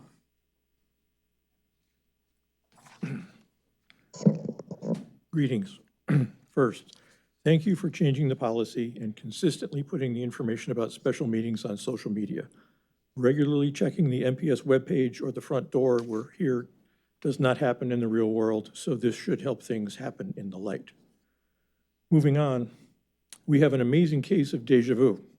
Last year, there was no reduction in the bond millage after the defeat of the bond, and it would stay at 2.95 instead of the 2.3 needed for the debt. You were then going to stash an extra $2 million in your bond fund. You recanted and dropped down back to only 2.5, still keeping about 30% of the initial overage. Here we are again, and despite the 3881 form saying that the current bond payment debt is 2.19 mils, you are going to leave it at last year's rate of 2.5, which takes about $900,000 extra out of the pockets of Midland homes and businesses so you can stash it in a fund and generate some interest. We know we have a 2015 bond debt. The majority of the voters agreed to sign up for that. They did not sign up for an additional MPS savings plan. So it would be great if you would consider yet again to roll back the millage rate before the winter bills go out and take what you need instead of what you want. Trust is doing what we, the voters, have agreed to, not enhancing the charges for your future needs. Given the limits imposed on these 3-minute slots, I'm going to tell you 2 other things that are about to happen. I will be sending inquiries to Brian Bruton, who's about the only one I think who can answer these questions, about the following. 1, please provide some documentation on the fact that money spent on short duration items like buses and Chromebooks does not pay full bond interest. This came up again at the communication meeting from Steve at GMB. From my perspective, you did recently hold Series 3 bond funds for over 3 years and then bought buses and Chromebooks. You had the money. It generated bond interest expense. 2, at the last community session of the previous bond, Brad Blasey said we could pivot if things changed and do something else with the bond funds, i.e. build something else. At this last communication meeting, GMB again said that you have to build what you said you were going to build. And when my wife inquired with the State Department of Treasury, they said you are only voting on the bond language. We need to have you have to have the right categoricals, lifetime, et cetera, but we are not locked in on specifics. This is where the concept of we are giving you a blank check came from on the last bond. I need some documentation that you are constrained after the vote, which makes no sense, or you can change the plan to meet changing conditions. It can't be both. Of course, the public would have no direct say in the change besides public outcry if you are not transparent on the changes along the way. Again, build trust and show what you are doing as you go instead of the next time you want money. And I will send you the one of the websites I found that does a great job of describing this is what we took in, this is how we spent it, this is what we're doing next. Thank you. Thanks, Joe. That's everybody that signed up ahead of time. Anybody else? Welcome.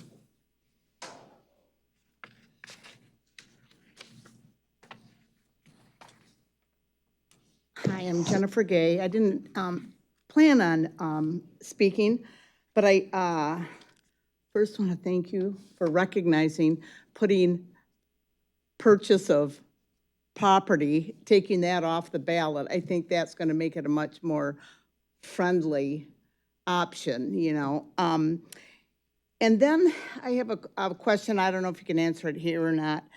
I retired in 2016 from Midland High, and there are a million, well, felt like it, tons of doors, tons of exterior doors there. And I graduated from Dow High, and I know the same is true there. And a lot of times, and not just students, but teachers would prop open doors, you know, and then they'd be left propped. So this buzzer entry, I think that's a good idea. But if it's not on every, how are you going to make sure that every door is secure? Because to me, I know they have RSOs at each building, but are they going to spend their time walking around checking all the doors? I just have a concern about that because so many people can come in and out, not through the main secure entryways. So that was my big concern about security. Thanks, Jennifer. Anybody else? Either one.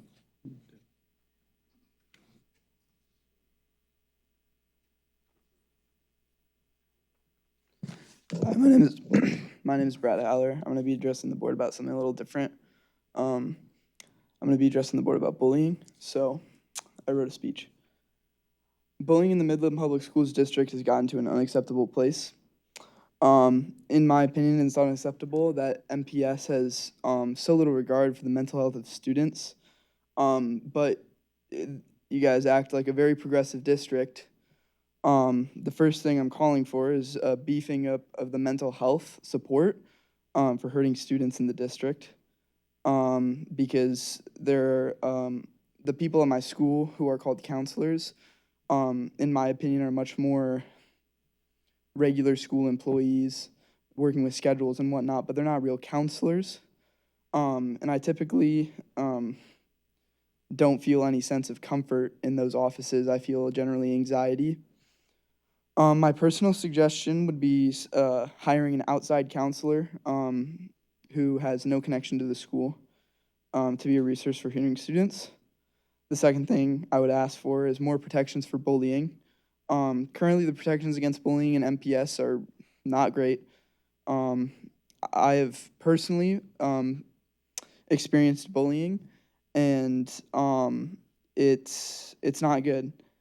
And one of my friends even left the school because of racism.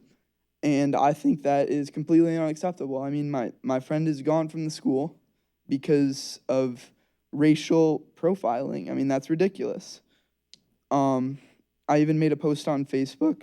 I made a post on Facebook asking parents and other past and current students for experience. One Facebook user stated, quote, "I attempted suicide while attending Dow High School freshman year," and later states that Midland and Dow were the two worst schools when it came to bullying out of the 4 that the user went to. Another user reported her kindergarten-aged daughter coming home with marks, battling the school for weeks, and being told nothing was going on. Another user anonymously states they moved each of their kids to a private school which has a zero-tolerance policy for bullying, and the parent stated, quote, "Our experience at the new school is much better. Zero tolerance for bullying, so I know it's possible to do." I can't really explain all the stories that were written in the comments because they were all very bad. But my point is that the stories aren't coming out of environments where students can safely be themselves. And despite all the stickers we have on our Chromebooks, there's a lot of bullying at the school. It is very bad, and I've experienced it from probably elementary school all the way to high school. I'm a senior now at Dow High School. That's all I have. Thank you. Thank you.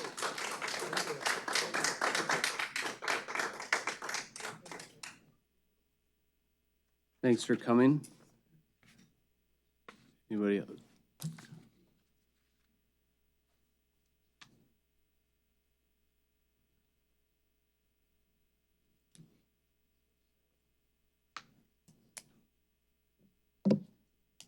welcome. Hi, thank you. My name is Leslie Hamill. I'm a parent in the district. I have students going into Siebert, Jefferson, and Dow this coming year. And I'm here to actually talk about something that's coming up later in the agenda, which is the student electronic device policy.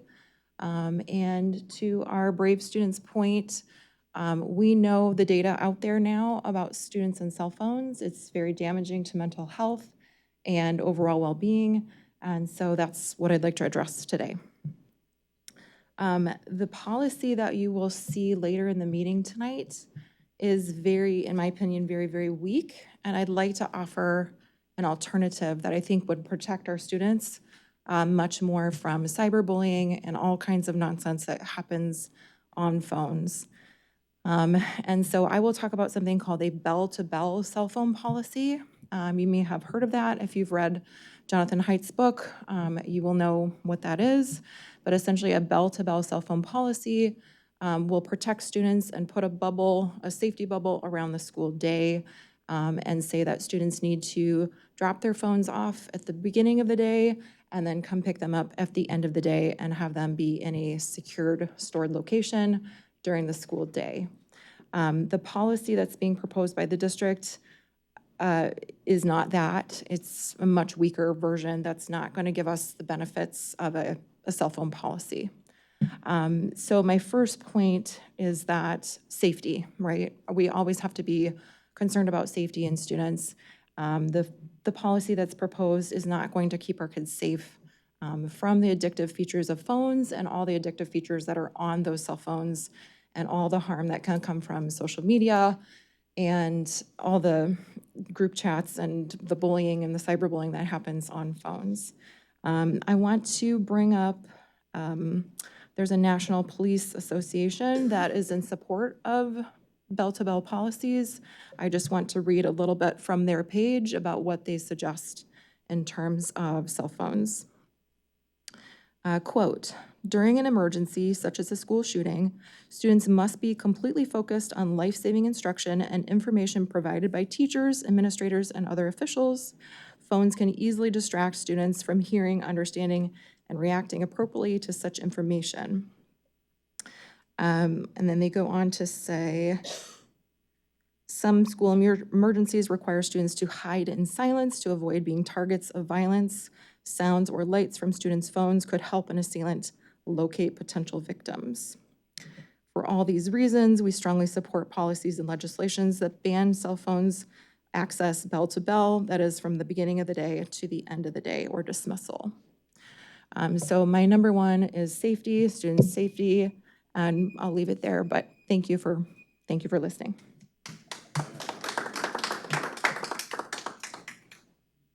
Thanks for coming. Anybody else?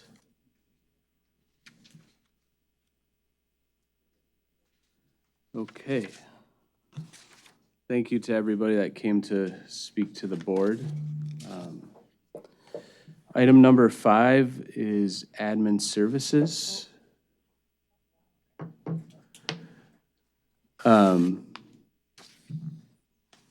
For admin services, 5.1 committee met on July 6th.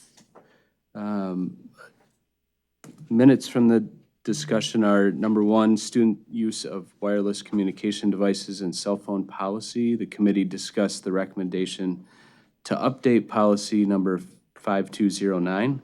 This policy will be taken to the board for action at the July meeting. Item 2, emergency operations plan review.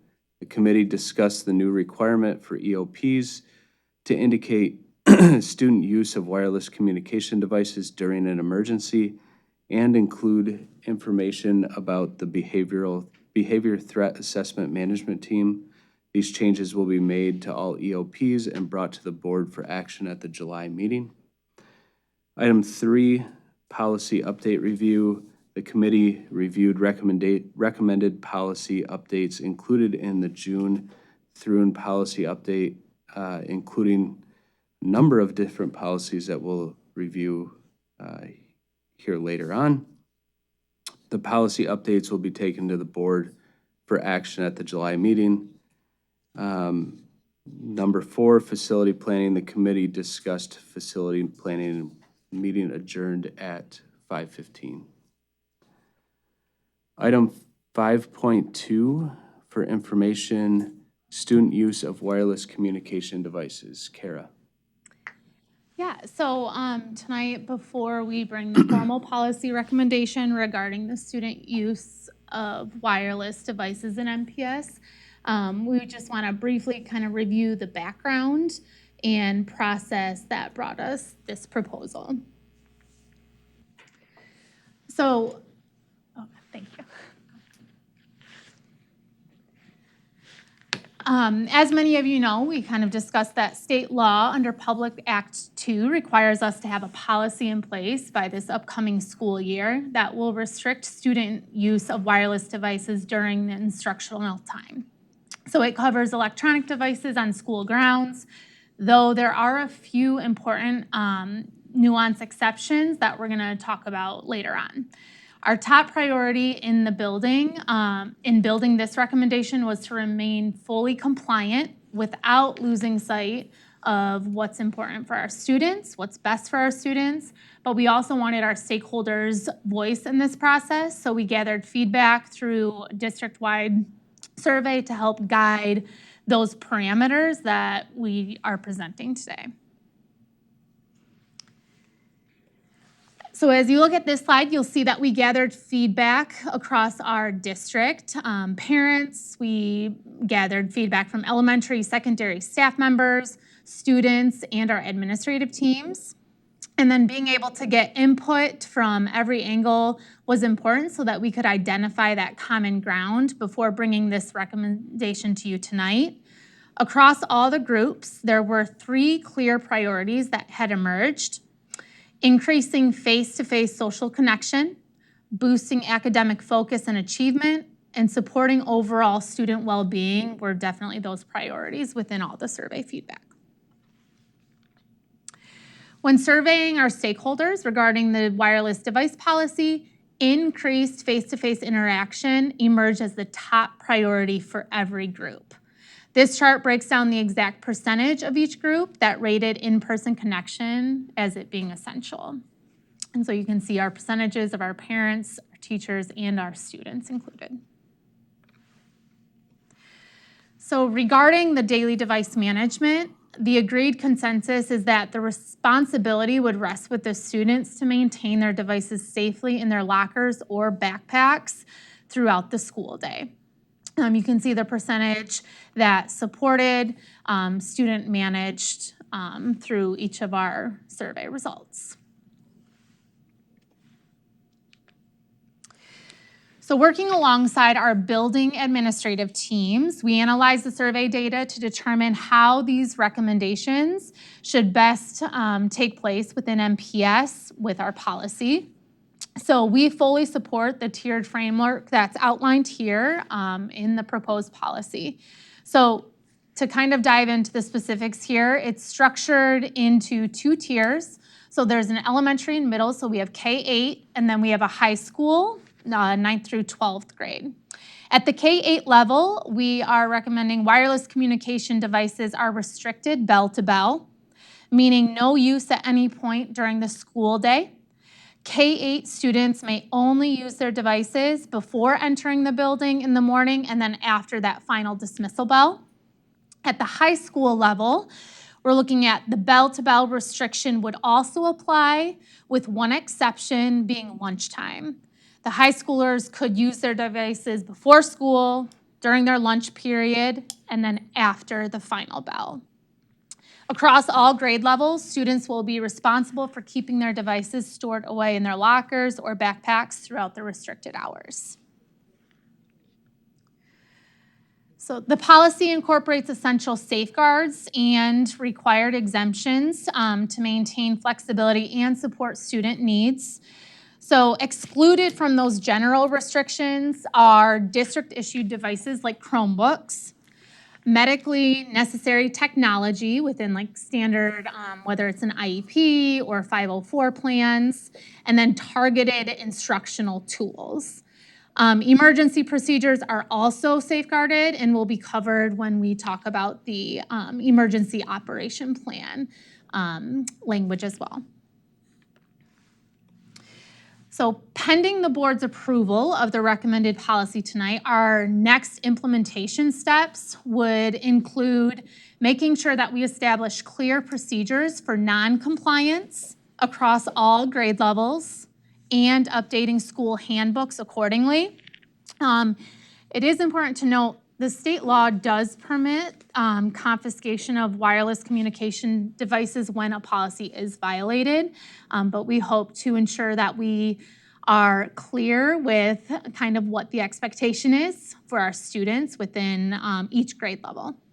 Then stakeholder communication, just making sure that we do roll out clear, timely communication to our staff, parents, and the students regarding what the changes are. And then ensuring that we are consistent and uniform with the implementation and enforcement across every building and the grade levels. And then obviously we want to continuously evaluate how the policy is working in practice and then making adjustments as we're working through things or taking note of that throughout the school year. So what questions might you have regarding just this dive that we did into the use of wireless communication devices? Kara, can you talk about why the recommendation is not bell-to-bell for high school? Yeah, so kind of the biggest thing was because they have open lunch, open campus lunch, and that had, there was discussion around bell-to-bell at the high school level too, but with that open campus lunch, I think that was something that we kind of thought for now, we are going to just allow it during the lunchtime. This is gonna be a shift for our high schoolers, especially right now, they access it during their passing time as well. And so I think that this allows us to kind of tier that approach too. And I think that we have a year to then look at, collect our data that we have and see how things are going. But once they leave campus, our rules no longer apply. So if they're leaving campus, we could have bell to bell and they could still use their phones once they leave campus, right? Yeah. But that's why the exception's in here, right? We don't need the exception.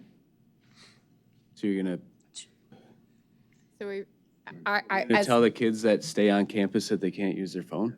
you'll just have everybody leave. Yeah. Like literally, you'll have a mass exodus from the building. Is it open for 9 to 12? Or is Yes. it just open for? No, it's all grades. Yeah. I I think, have a senior this coming year, so like we're already talking about this because it's going to be a big, huge change, huge. And that is where like that consistency throughout all of our buildings to ensure that we all understand what the expectation is, our students do, and how we're supporting them with this transition too. We know that, you know, it might be challenging for some and we'll work through those changes.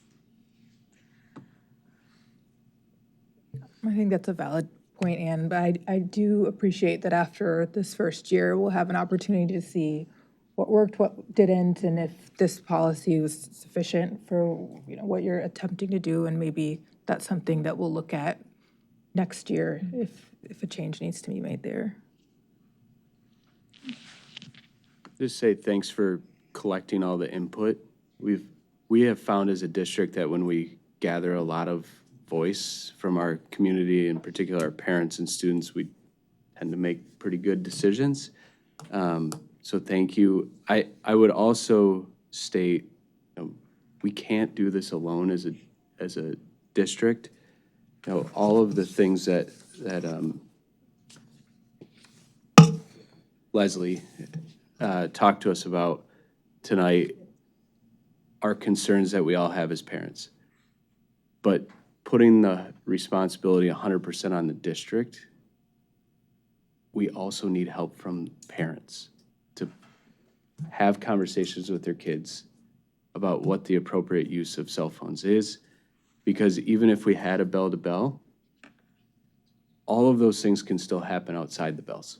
So I think this is a collaborative process. I appreciate where the team has gotten to on this, and I think it's a really good first step, and we'll have a lot of data and experience to react on and Thanks change for if we that, have Phil. to. The last slide that Kara had that showed our next steps pending your approval, we know that we need to have some very clear communication, not just with students, but with parents.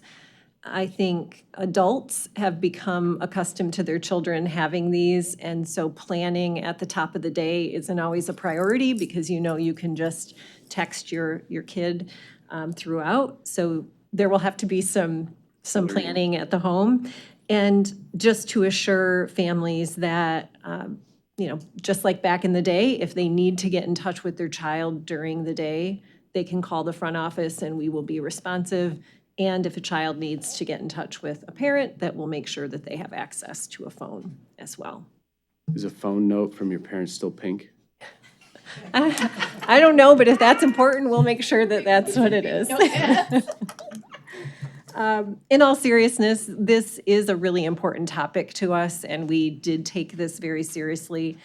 We too are studying the data and information available to us, and I want to affirm what Kara said about our commitment to revisit this and to come back to you if we feel that there need to be adjustments.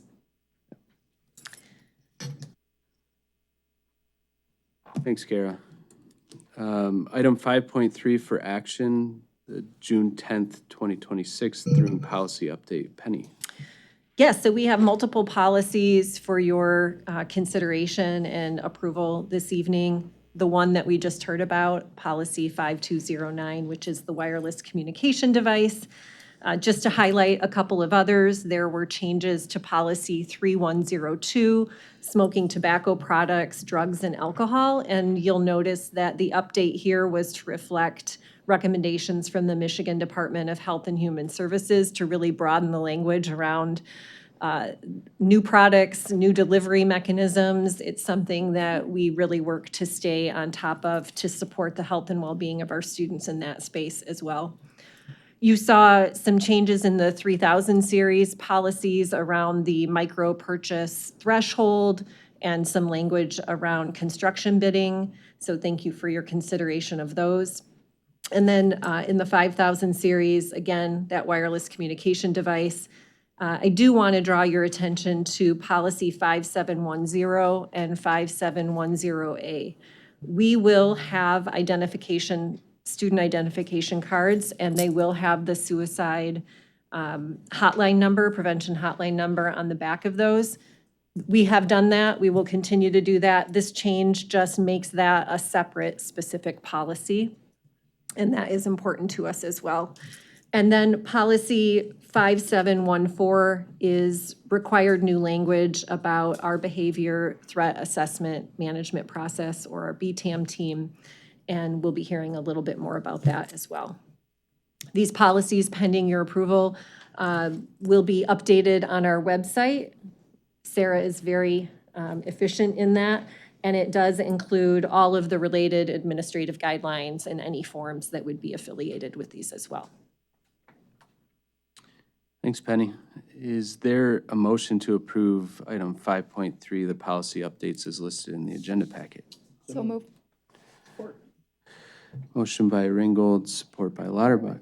Sorry, Ann Horowitz, and support by Lauterbach. Any discussion or questions?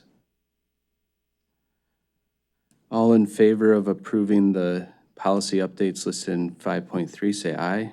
Aye. Any opposed? Okay, motion carries. Item 5.4 for action, approval of MPS emergency operations plans. Kara. Yeah, tonight we're recommending the approval of our updated emergency operation plans. I know that we brought that to you in the winter, but these updates ensure that our district remains fully compliant with the recent Michigan safety legislation. So specifically under Public Act 2 of 2026, our EOPs will now include explicit guidelines on the use of student wireless communication devices during emergencies. And then additionally, in line with House Bill 5549, we have formally woven in our behavioral threat assessment management protocols into the overall emergency response plan. And then these updates, they do reflect our ongoing commitment as we work with our local police, fire, and our emergency management teams in Midland.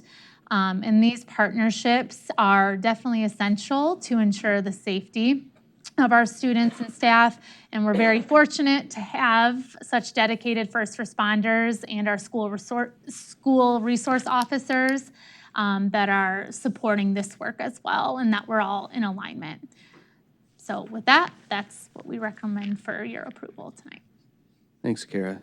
Is there a recommendation for 5.4? Support. Motion by Lauterbach, support by Ringgold. Any discussion or questions on 5.4? Yeah, Kara, do we, because those are private and only viewable, what is the language regarding student device use during an emergency?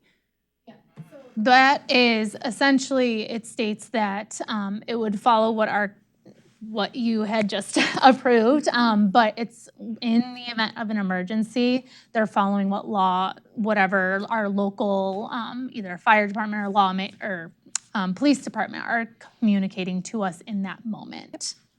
Thank you.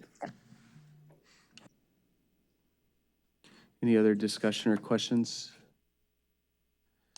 All in favor of approving item 5.4, say aye.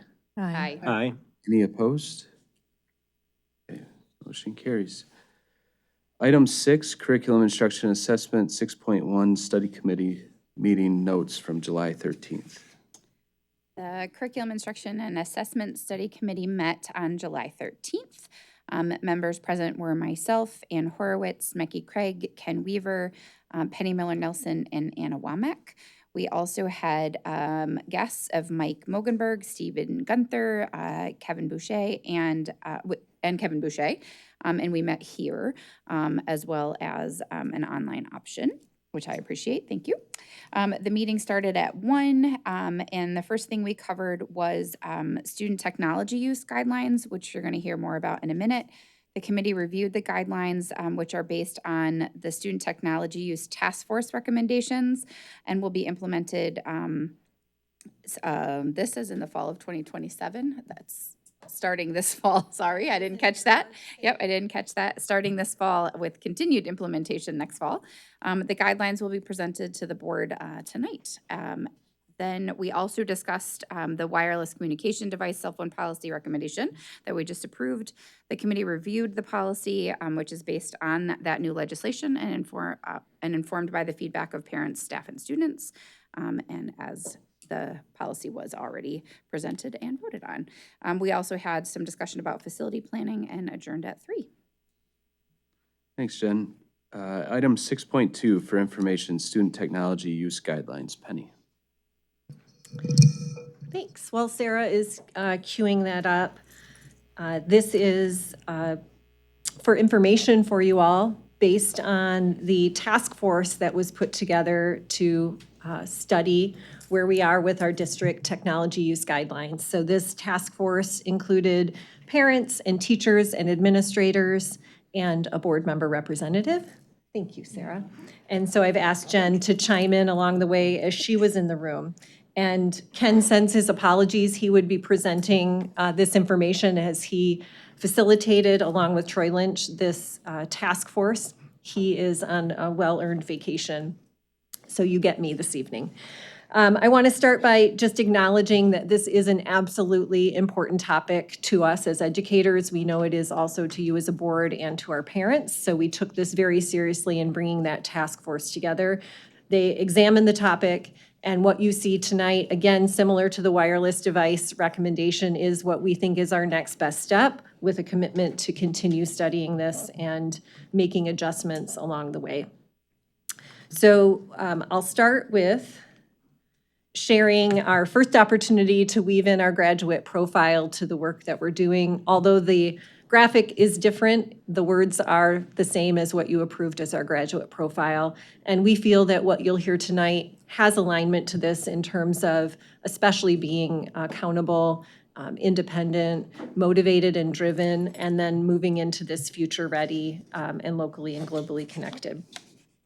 So these things can be achieved without technology. I think we can all acknowledge that. Many of us who didn't grow up with technology at our fingertips were able to achieve many of these components. We also know that technology can have a place in helping us provide learning experiences for students to attain these attributes of the profile.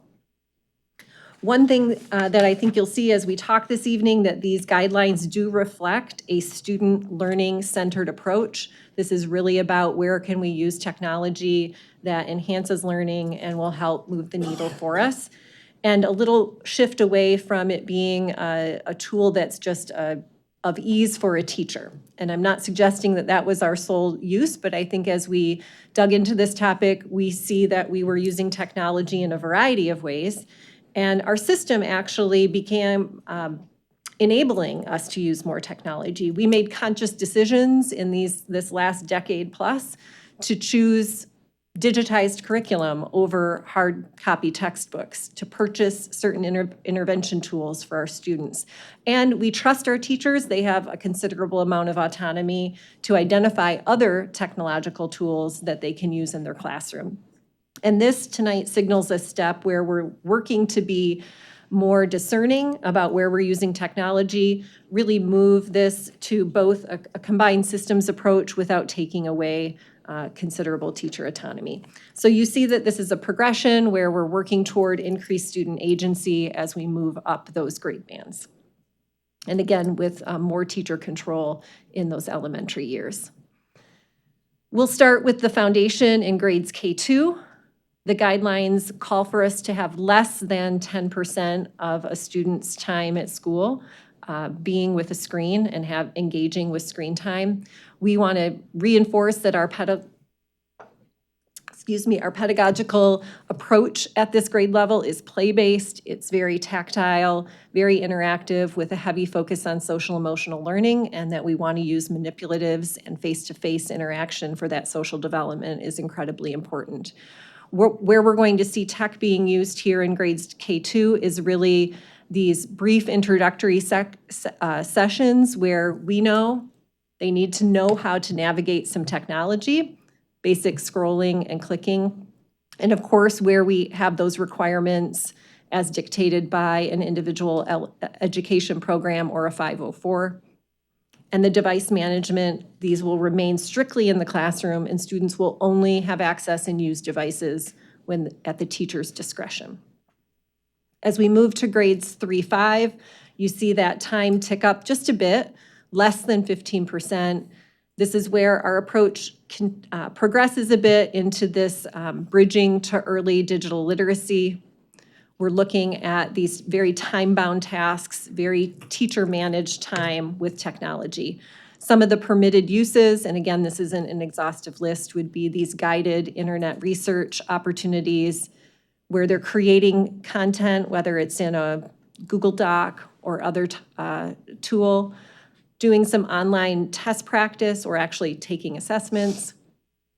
And again, that assistive technology as we might be required to provide through an IEP or 504. Again, the device remains in the classroom, and this is very controlled by the teacher's discretion, and daily use is low.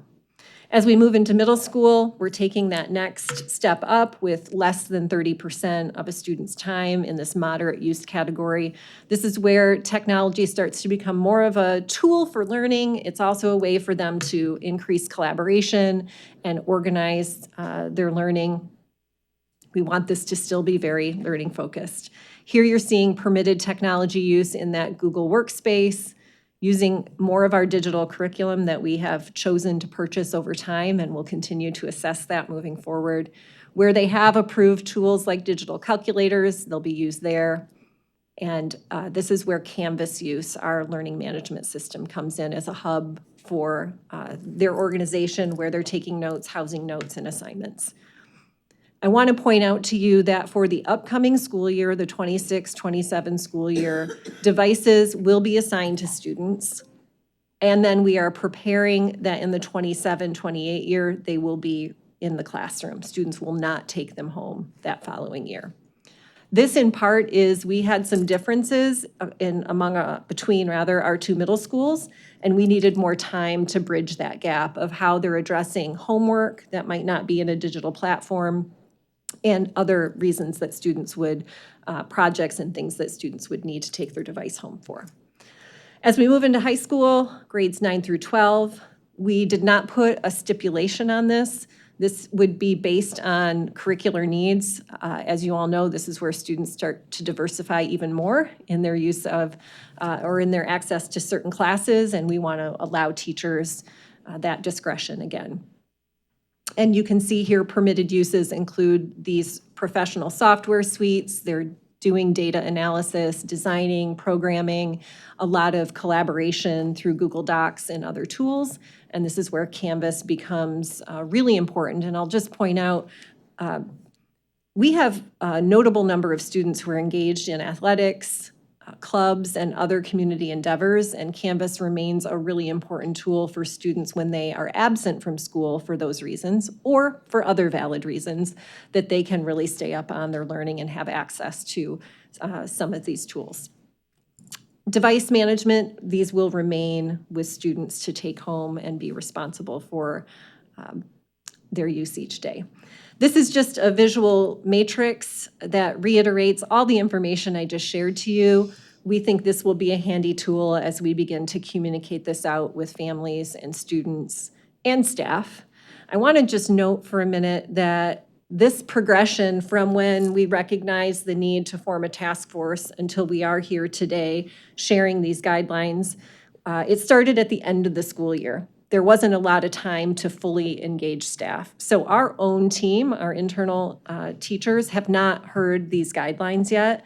And we also wanted to honor the fact that pivoting drastically from the use we've had to a zero use just wasn't feasible. It wasn't feasible for teachers, we don't believe yet, based on the evidence we have, that zero policy is in our best interest, in students' best interest. Again, I just want to reiterate that technology is a tool for academic growth. It's not a replacement. We're not looking to replace teachers with the use of technology, and that this progression represents teachers having much more discretion over the use, over when students will use technology. So we will be seeing in our elementaries and middle schools no lunchtime entertainment use of technology. This will not be a tool for indoor recess. We're not going to use it for soft starts in our elementaries. We will not use technology for rewards, nor will we use it for free choice activities. This in itself is a notable departure from our current practice. Again, this just reflects that progression over time, another way to view this. And I will offer that we do use Common Sense Media. It is a national, well-recognized, reputable curriculum that provides learning experience starting as early as kindergarten for students to understand their responsibility and role in using technology. So these lessons include topics like, how do you feel when you use technology? How am I sharing information when I use technology? All the way to much more sophisticated topics when we reach the high school. Looking ahead, we recognize through the work of this task force that a couple of areas that we need some further attention to are these district-wide computer skills.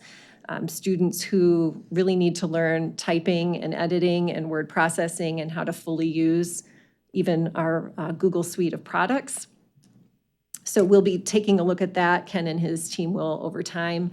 And again, just as we said before, we have a commitment to actively monitoring this and making adjustments along the way. We'll certainly share with our CIA study committee throughout this year and at the end of the year where we stand with this.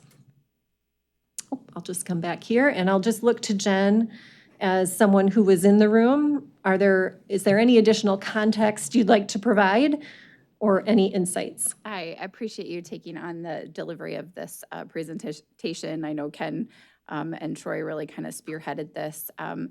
I think that the makeup of the task force was very intentional with people that had varying degrees, all the way from, no technology to, but of course, we're gonna have technology all the time, in the room. And the, the educators, that were in the room were all very much on board with, this, this being a big change, like recognizing and saying, wow, we kind of rolled into this very tech-focused, education world because of COVID and all of those things, and that this is a really important time for us to reflect on what it is that we're using technology for and why, and being very intentional about that, and that this is a good starting place to start looking at some of those things and providing our teachers the opportunity to do that.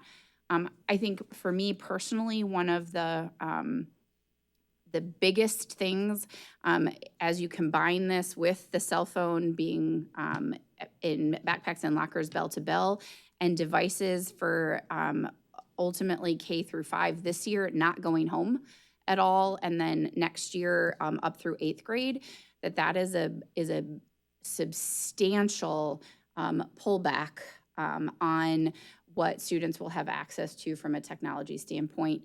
And hopefully be a really good indicator of when we use technology, it's for a reason, so in school. I think those are the Thanks major for things that. that I would add. No, I really appreciate that, especially understanding how we're pairing this with that cell phone change. These are two fairly notable changes. What other questions or feedback might you have? Well, Jen has dubbed me the no technology board member.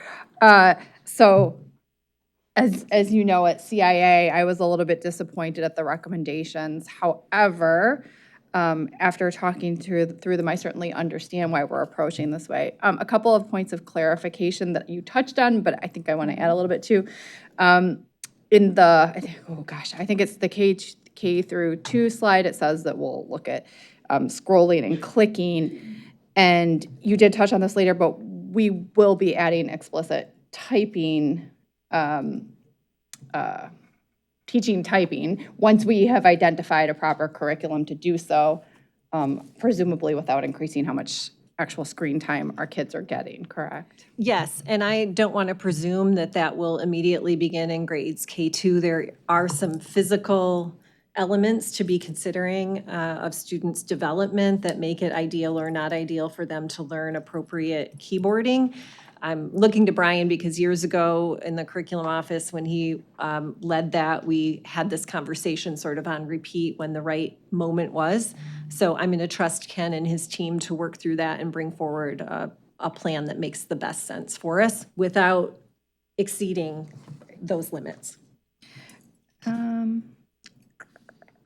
And then I think it's 3 through, who's 30%? Okay, 6 through 8. I'm assuming that we are potentially looking at paring down the 30% as we examine our use of electronic resources and make decisions about whether we're going to maintain those resources as electronic or move towards the kind of classic paper resource. Yeah. Would that be a fair assessment? I think that is a very fair point to bring forward, and that will be for Ken and his team to analyze and then bring forward to you when we do adopt new curriculum or a new resource, and acknowledging the trade-offs that come with a digital version or a physical analog version. We have found in recent years it is more cost-effective to go with a digital version, and that was part of our decision-making. I think without thinking through all the factors, we have a broader set of considerations now when we bring those forward to you. I think one other thing to highlight, just Anne, because you brought that up, like the 0 to 30%, like for each of these, it's a range. That was something that the task force talked about on purpose, in that they're will be and likely should be days where there's 0% screen time in class, and other times where kids are working on projects and things like that where they would be on that higher end or whatever. And again, specifically from the educators in the room, in respect for their colleagues, they were like, well, I just don't know how much so-and-so uses a device. So like saying the time limit should be 10 minutes versus 30% of a class hour was really intentional about why that is a range as opposed to like a specific time guideline. So Thanks for that. Yeah. And then last but not least, and this is something that we talked about at CIA, we discussed the need to ensure that our students are learning the skills that need before they take it to the computer, to ensure that they understand the backside or the really how you do things. You know, it's like when you engage with AI, you need to understand the reasoning and you need to be able to think critically before you can even engage if you want that engagement to be successful. Agree. And that was a lovely discussion we had, and Ken understands the importance of that, as do I. So thank you for bringing that forward. I don't want to take Anne's title as the anti-technology person, but I shared some of your sentiments when we first saw this in CIA. I just want to ask that as we're continuing to look at this and consider next steps, that we always consider the option of what no device looks like from the best interest of the students. As we've talked about it here and then talked about it in subcommittee, I've always had the perception that the device use is a given. And I hope that we will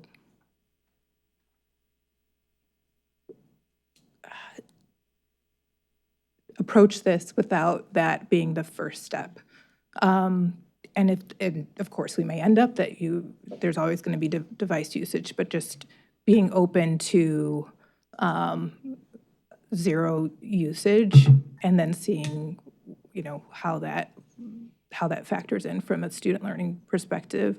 The other thing, and we've said this, I've heard it said a few times, the technology the kids are using now is not the technology that will exist when the kids are working, when they're maybe even when they get to college. So just again, if that's one of the basis for decision making, I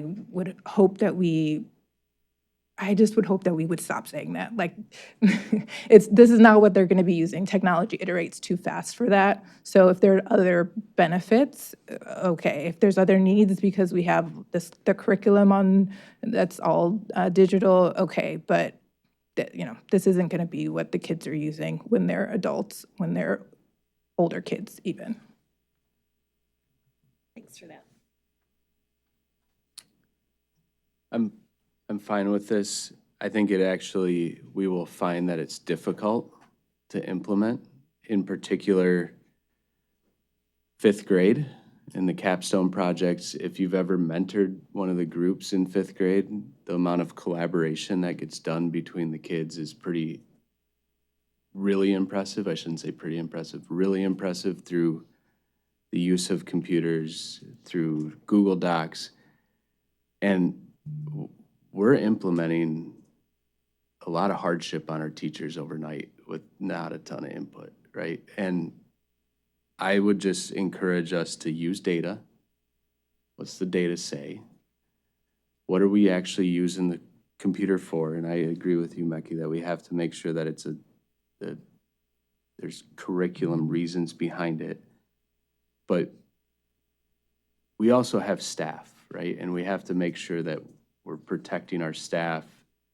And we've just asked them all to change the way that they do things. And none of us are educators. None of us on the board are educators. But like, let's just be careful, walk through this together, make sure that we're open to to change and exceptions as we move forward. And I think we also need to be considerate of, this is also an equity issue of, there are a lot of students that their families cannot afford a computer. That the only reason they have a computer at home is because this device goes home. So let's keep that in mind as well. So I think, look, this is a big departure. I understand why we're doing it. I think we've gone too far, and we need to make sure that we're okay with exceptions. Thanks for that. I do think there is some balance here, and this, as we said, is a nice first step. I do want to address the comment about teachers. There is a sensitivity to that. While we will be monitoring this, please don't confuse that with policing. This will come with support, coaching. If we have a teacher who, right now, their plan is to use technology as they did last year, and that's 40% of the day, and they're in that, 30% upper range, we'll push in and help them. We'll provide them, again, with lots of support. This isn't a punitive situation for teachers, but we do want to get to that point where we have that consistency, and I think what you're all saying is to be very discerning and thoughtful about when we're using it. Yep. Thanks for that. All right, keep moving us forward. Item 7. We need to extend. We will, yeah. Item 7, FFO, 7.1, study committee notes from July 13th. Finance Facilities and Operations Study Committee meeting notes. We met on July 13th at 3 o'clock. Myself, John Lauterbach, Phil Rausch, Penny Miller-Nelson, Anna Womack, and Brian Bruton, Mike Mogenberg, Stephen Gunther, and Kevin Bushy. We met here at the admin building at 3 o'clock. Administration will recommend awarding a bid for renovations at Midland Flex Learning Center for a facility usage change to an educational facility. Administration will recommend purchasing furniture for Midland Flex Learning Center. The committee discussed the proposed L4029. The committee discussed facility planning. The meeting was adjourned at 5 p.m. Thanks, Brad. Item 7.2 for action, Midland Flex Learning Center furniture. Anna. Administration recommends approving a purchase order to Duell of Holland, Michigan for $99,845.29 for furniture for the Midland Flex Learning Center. Details of the order are included in the board packet. Pricing was procured from a consortium contract and follows board purchasing policies. If approved, operating funds will be utilized for the purchase. Thank you. Is there a motion to approve item 7.2? Support. Motion by Lauterbach, support by Blasey. Any discussion or questions on 7.2? All in favor of approving 7.2, say aye. Aye. Any opposed? Item 7.3 for action, Midland Flex Learning Center construction bid. Anna. Bids were solicited and a tabulation is provided for construction for change of facility use for Midland Flex Learning Center. Administration recommends issuing a purchase order to the sole bidder, Three Rivers Construction of Midland, Michigan, for $419,690. Capital improvement funds will be utilized for this purchase. Thanks, Anna. Is there a motion for 7.3? Support.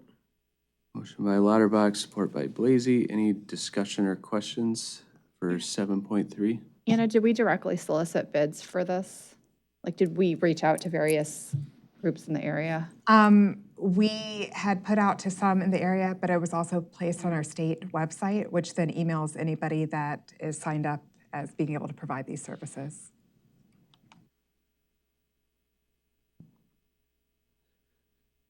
All in favor of approving item 7.3, say aye. Aye. Aye. Any opposed? Item 7.4 for action, gifts. Anna. The total amount of gifts listed for information only tonight is $4,765.41. These gifts this evening represent support for football, baseball, and boys and girls basketball at Midland High, orchestra at Dow High Jefferson and Midland High, band at Northeast and Jefferson, and drama club at Dow High. As is tradition, all donors are going to be recognized in the credits of this evening's broadcast and also through board correspondence upon your behalf.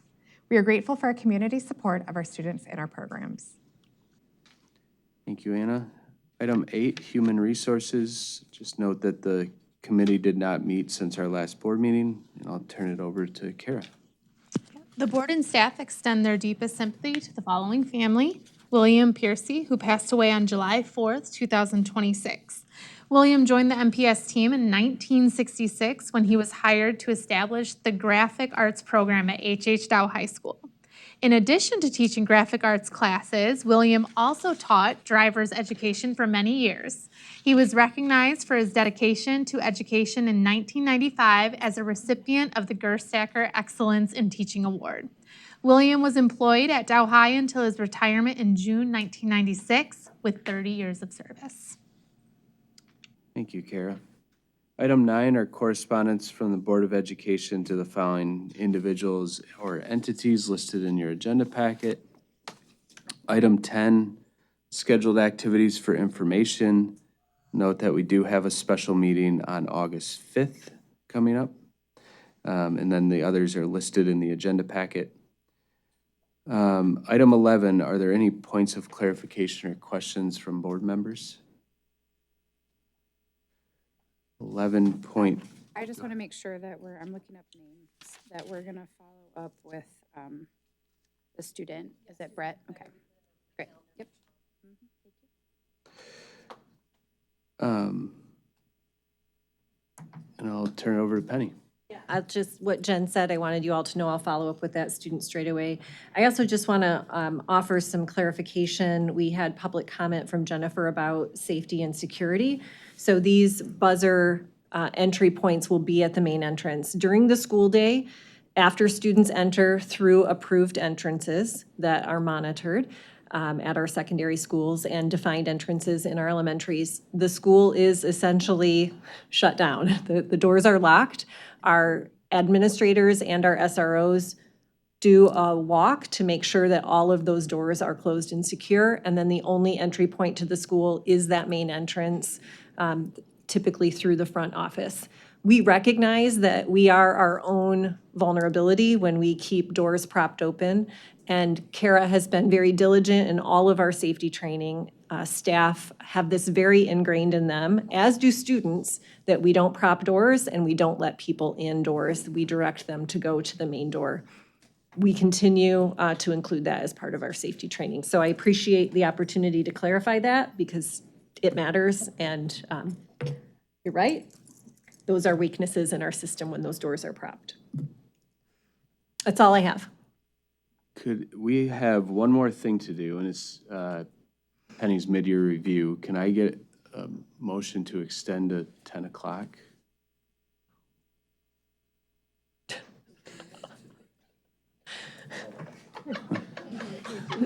Otherwise, you got to come back. So you either stay another half hour or you got to come back.